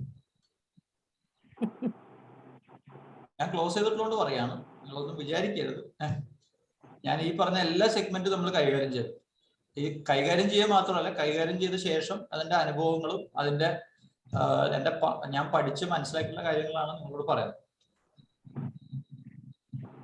ഇതിനെ ഹിന്ദിയിലൊരു വാക്കുണ്ട്, ഇവര് എന്താ പറയാന്ന് അറിയോ ഈ സെഗ്മെന്റിനെ? എന്നെ സംബന്ധിച്ചുള്ളത് ബ്ലാക്ക് ലിസ്റ്റഡ് സെഗ്മെന്റ് ആണ്. ഞാൻ ഇവന്മാരെ കൈകാര്യം ചെയ്യാറേ ഇല്ല. ആദ്യം തന്നെ സംസാരിക്കാനായിട്ട് കാശ് വയ്ക്കും. നമ്മള് ഇൻഷുറൻസിനൊക്കെ പറ്റി അഡ്വൈസ് ഒക്കെ തരാം, പക്ഷെ അതിന് 1 മണിക്കൂറിന് ഇത്ര ഫീസ്. ഇവരെ ഹിന്ദിയിൽ പറയുന്ന വാക്കാണ്, എന്താണെന്ന് വായിച്ച് ഞാനായിട്ട് പറയുന്നു. മാഡം ഡൽഹിയിലായിരുന്നില്ലേ? എടുത്തതിന് അറിയാലോ അല്ലേ? ഹറാമി ലോക്. അപ്പൊ അത് പാവങ്ങൾ അങ്ങനെയാണ്, എന്ത് ചെയ്യാൻ പറ്റും? പ്രത്യേകിച്ച് ഐ ടി എന്ന് പറഞ്ഞാൽ തന്നെ ഹറാമി ലോകാണ്. സിനോന്റെ അഭിപ്രായം എന്താ? ഈ ഐ ടി നമ്മുടെ പാവങ്ങള്, ചെറിയ കുട്ടികള്? എന്ത് പറയണ, ഞാൻ പറഞ്ഞതൊക്കെ തന്നെ അല്ലേ? നമ്മുടെ ഈ പറഞ്ഞ പോലെ ഒരു പ്രത്യേകിച്ചൊരു ഇതൊന്നും നമുക്ക് അവരെ പറ്റി ചെയ്യാൻ പറ്റില്ല. കാരണം ഒരു അസംഷൻ ഇങ്ങനെയാണ് അങ്ങനെയാണെന്നുള്ള. അല്ല, അവര് ഇതാണ് പ്രശ്നം, അവര് ഇന്നത്തെ അല്ല നാളെ പറയുന്നതായിരിക്കില്ല മറ്റന്നാൾ പറയാം. സത്യത്തില് അവര് ഏറ്റവും വലിയ സംസാരിക്കാൻ പോലും അറിയില്ല എന്നുള്ളതാണ് ഞാൻ മനസ്സിലാക്കിയത്. അല്ല, അതുകൊണ്ടാണ് അവര് വാട്സപ്പിൽ ഇരിക്കുന്നത്. അവർക്ക് സംസാരിക്കാൻ അറിയാത്തോണ്ടാണ് അവര് ഫുൾ ടൈം ഇൻസ്റ്റാഗ്രാമും വാട്സപ്പിൽ ഇരിക്കുന്നത്. അല്ലാണ്ട് നമ്മൾ വിചാരിക്കുന്ന പോലെ ഉള്ള കാരണങ്ങളല്ല. അവർക്ക് സംസാരിച്ച പ്രശ്നമാണ്, മനസ്സിലായോ? അപ്പൊ അവര് ഇവരോടൊന്നും ഒരു ദയാദാക്ഷിണ്യം കാണിക്കരുത്. ഇവരോടൊക്കെ ചെന്നിട്ട് 5000 രൂപയും 3000 രൂപയുടെ പോളിസി പറഞ്ഞ ഇവര് എന്ത് ചെയ്യുന്ന അറിയാം? കളിയാക്കും. ഇവരോട് 1 ലക്ഷം രൂപ പ്രീമിയം പറഞ്ഞിട്ട് ഇവരെ കളിയാക്കണം, എന്നാലാണ് ഇവര് 50,000 എങ്കിലും തരുള്ളൂ. അല്ലാണ്ട് നമ്മൾ അവര് പാവല്ലെന്നും പറഞ്ഞിട്ട് 3000 അടച്ചാൽ മതി മോനെ എന്ന് പറഞ്ഞു കഴിഞ്ഞാല് അവര് നമ്മൾ പറഞ്ഞ കാര്യം സ്ക്രീൻഷോട്ട് എടുത്തിട്ട് ചിലപ്പോ ഇൻസ്റ്റാഗ്രാമിൽ വരെ ഇട്ട് കൊടുക്കും. ഒരു ഇൻഷുറൻസ് ഏജന്റ് എന്റെ അടുത്ത് ബെഗ് ചെയ്തു പറഞ്ഞു. അല്ല, അവർക്ക് ശരിക്കും നമുക്ക് 25 ലക്ഷത്തിന്റെ ഒക്കെ പറഞ്ഞു കൊടുക്കാം. കാരണം അവർക്ക് സാലറി ഉണ്ട്, അവർ ആ രീതിയിൽ പറഞ്ഞാലാണ് അവര് വീഴുക. അല്ല, പറഞ്ഞു കൊടുക്കുന്നുണ്ടോ എന്നാണ് ഞാൻ ചോദിക്കുന്നത്. ഇല്ല, പറഞ്ഞു കൊടുക്കുന്നുണ്ട്. നോക്കട്ടെ, കിട്ടുമെന്ന് നമ്മൾ ശ്രമിക്കുക എന്നുള്ളതാണല്ലോ. ശ്രമിച്ചാൽ കുറച്ചുനാളെ ശ്രമിച്ചു കിട്ടുമെന്നുള്ള പ്രതീക്ഷ. മെസ്സേജ് അയച്ചു ഒന്ന് നോക്കുക, എണ്ണിക്കോ. മനസ്സിലായി? മിനിമം ഇവരുടെ ക്ലോസ് ആവാനായിട്ട് 3 വർഷം എടുക്കും. ഇവരുടെ സെയിൽ ക്ലോസ് ആവാൻ എത്ര വർഷം എടുക്കും? 3 വർഷം എടുക്കും. ഈ 3 വർഷം എടുക്കുന്നത് മാഡത്തിന്റെ പോളിസി എടുക്കാനാണ് കേട്ടോ. ഇവർ ഈ 3 വർഷത്തിനിടയ്ക്ക് വേറെ 3 പേരുടെ പോളിസി എടുത്തിട്ട് 4ാമത്തെ ആളായിരിക്കും മാഡം.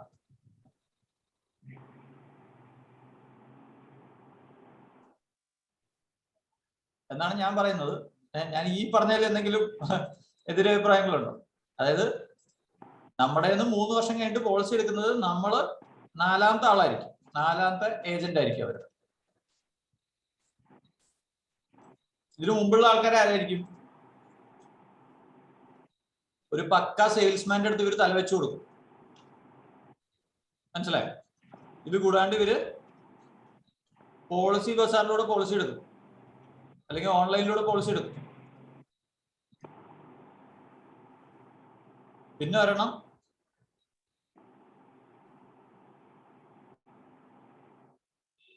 ഇവര് ട്രയലിനായിട്ട് എടുത്തു നോക്കും. മനസ്സിലായോ? ഇതെല്ലാം കഴിഞ്ഞിട്ടാണ് നമ്മുടെ അടുത്ത് വന്ന് തടയോ. ഇതാണ് ഇതിന്റെ ഒരു പാറ്റേൺ. അപ്പൊ ഈ പാറ്റേൺ നിങ്ങൾക്ക് അറിയാണ്ട് IT പിള്ളേരാണ്, ശമ്പളം ഉണ്ടെന്നും പറഞ്ഞൊന്നും ഇവരുടെ പുറകെ നടന്നിട്ട് കാര്യമില്ല. ശമ്പളമൊക്കെ ഉണ്ട്, ശരിയാണ്, പക്ഷെ ആ ശമ്പളമൊന്നും നമുക്ക് കിട്ടില്ല. ഹറാമി ലോകമാണ്, ഒന്ന് ശ്രദ്ധിച്ച് കൈകാര്യം ചെയ്യണം.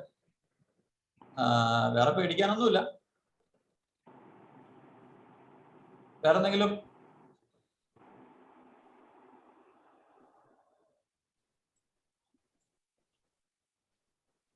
ചോദിക്കാനുണ്ടോ IT പറ്റിയിട്ട്? ഹലോ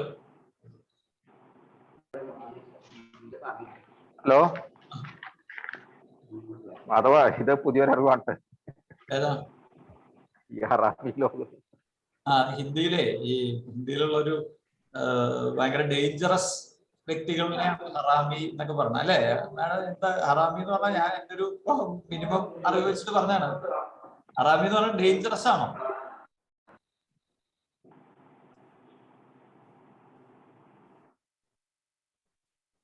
ഓക്കെ, അപ്പൊ വേറെ ഒന്നും ഇല്ലെങ്കിൽ നമുക്ക് ട്രെയിനിങ് എൻഡ് ചെയ്യാം. ജാസ്മിൻ ഒന്ന് എല്ലാവർക്കും ഒരു നന്ദി പറഞ്ഞേക്കാം.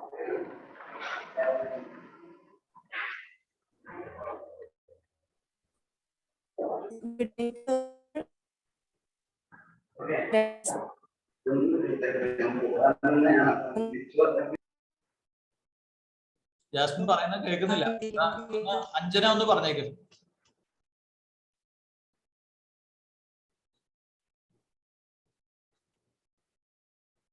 ഹലോ, പറഞ്ഞോ അഞ്ജന. ഇന്ന് പാർട്ടിസിപ്പേറ്റ് ചെയ്ത ഷിനോജ് സാറ്, രാജീവ് സാറ്, പ്രസന്ന മാം, പിന്നെ നേരത്തെ ഉണ്ടായിരുന്ന ശ്രീജ മാം, ഹരീഷ് സാറ്, എല്ലാവർക്കും താങ്ക് യു. ഇന്ന് നമ്മൾ ഡിഫറെൻറ്റ് സെഗ്മെന്റ്സിനെ കുറിച്ച്, അതിലെ ഡിഫറെൻ്റ് ആയിട്ട് യൂസ് ചെയ്യേണ്ട സ്ട്രാറ്റജീസിനെ പറ്റിയാണ് ഡിസ്കസ് ചെയ്തത്. എല്ലാവർക്കും അത് മനസ്സിലായിട്ടുണ്ട്. അത് ആപ്ലിക്കബിൾ ആക്കണം എന്ന് പറയുന്നു. അപ്പോൾ all the best. Thank you. Okay, thank you Madhava. Thank you. Thank you.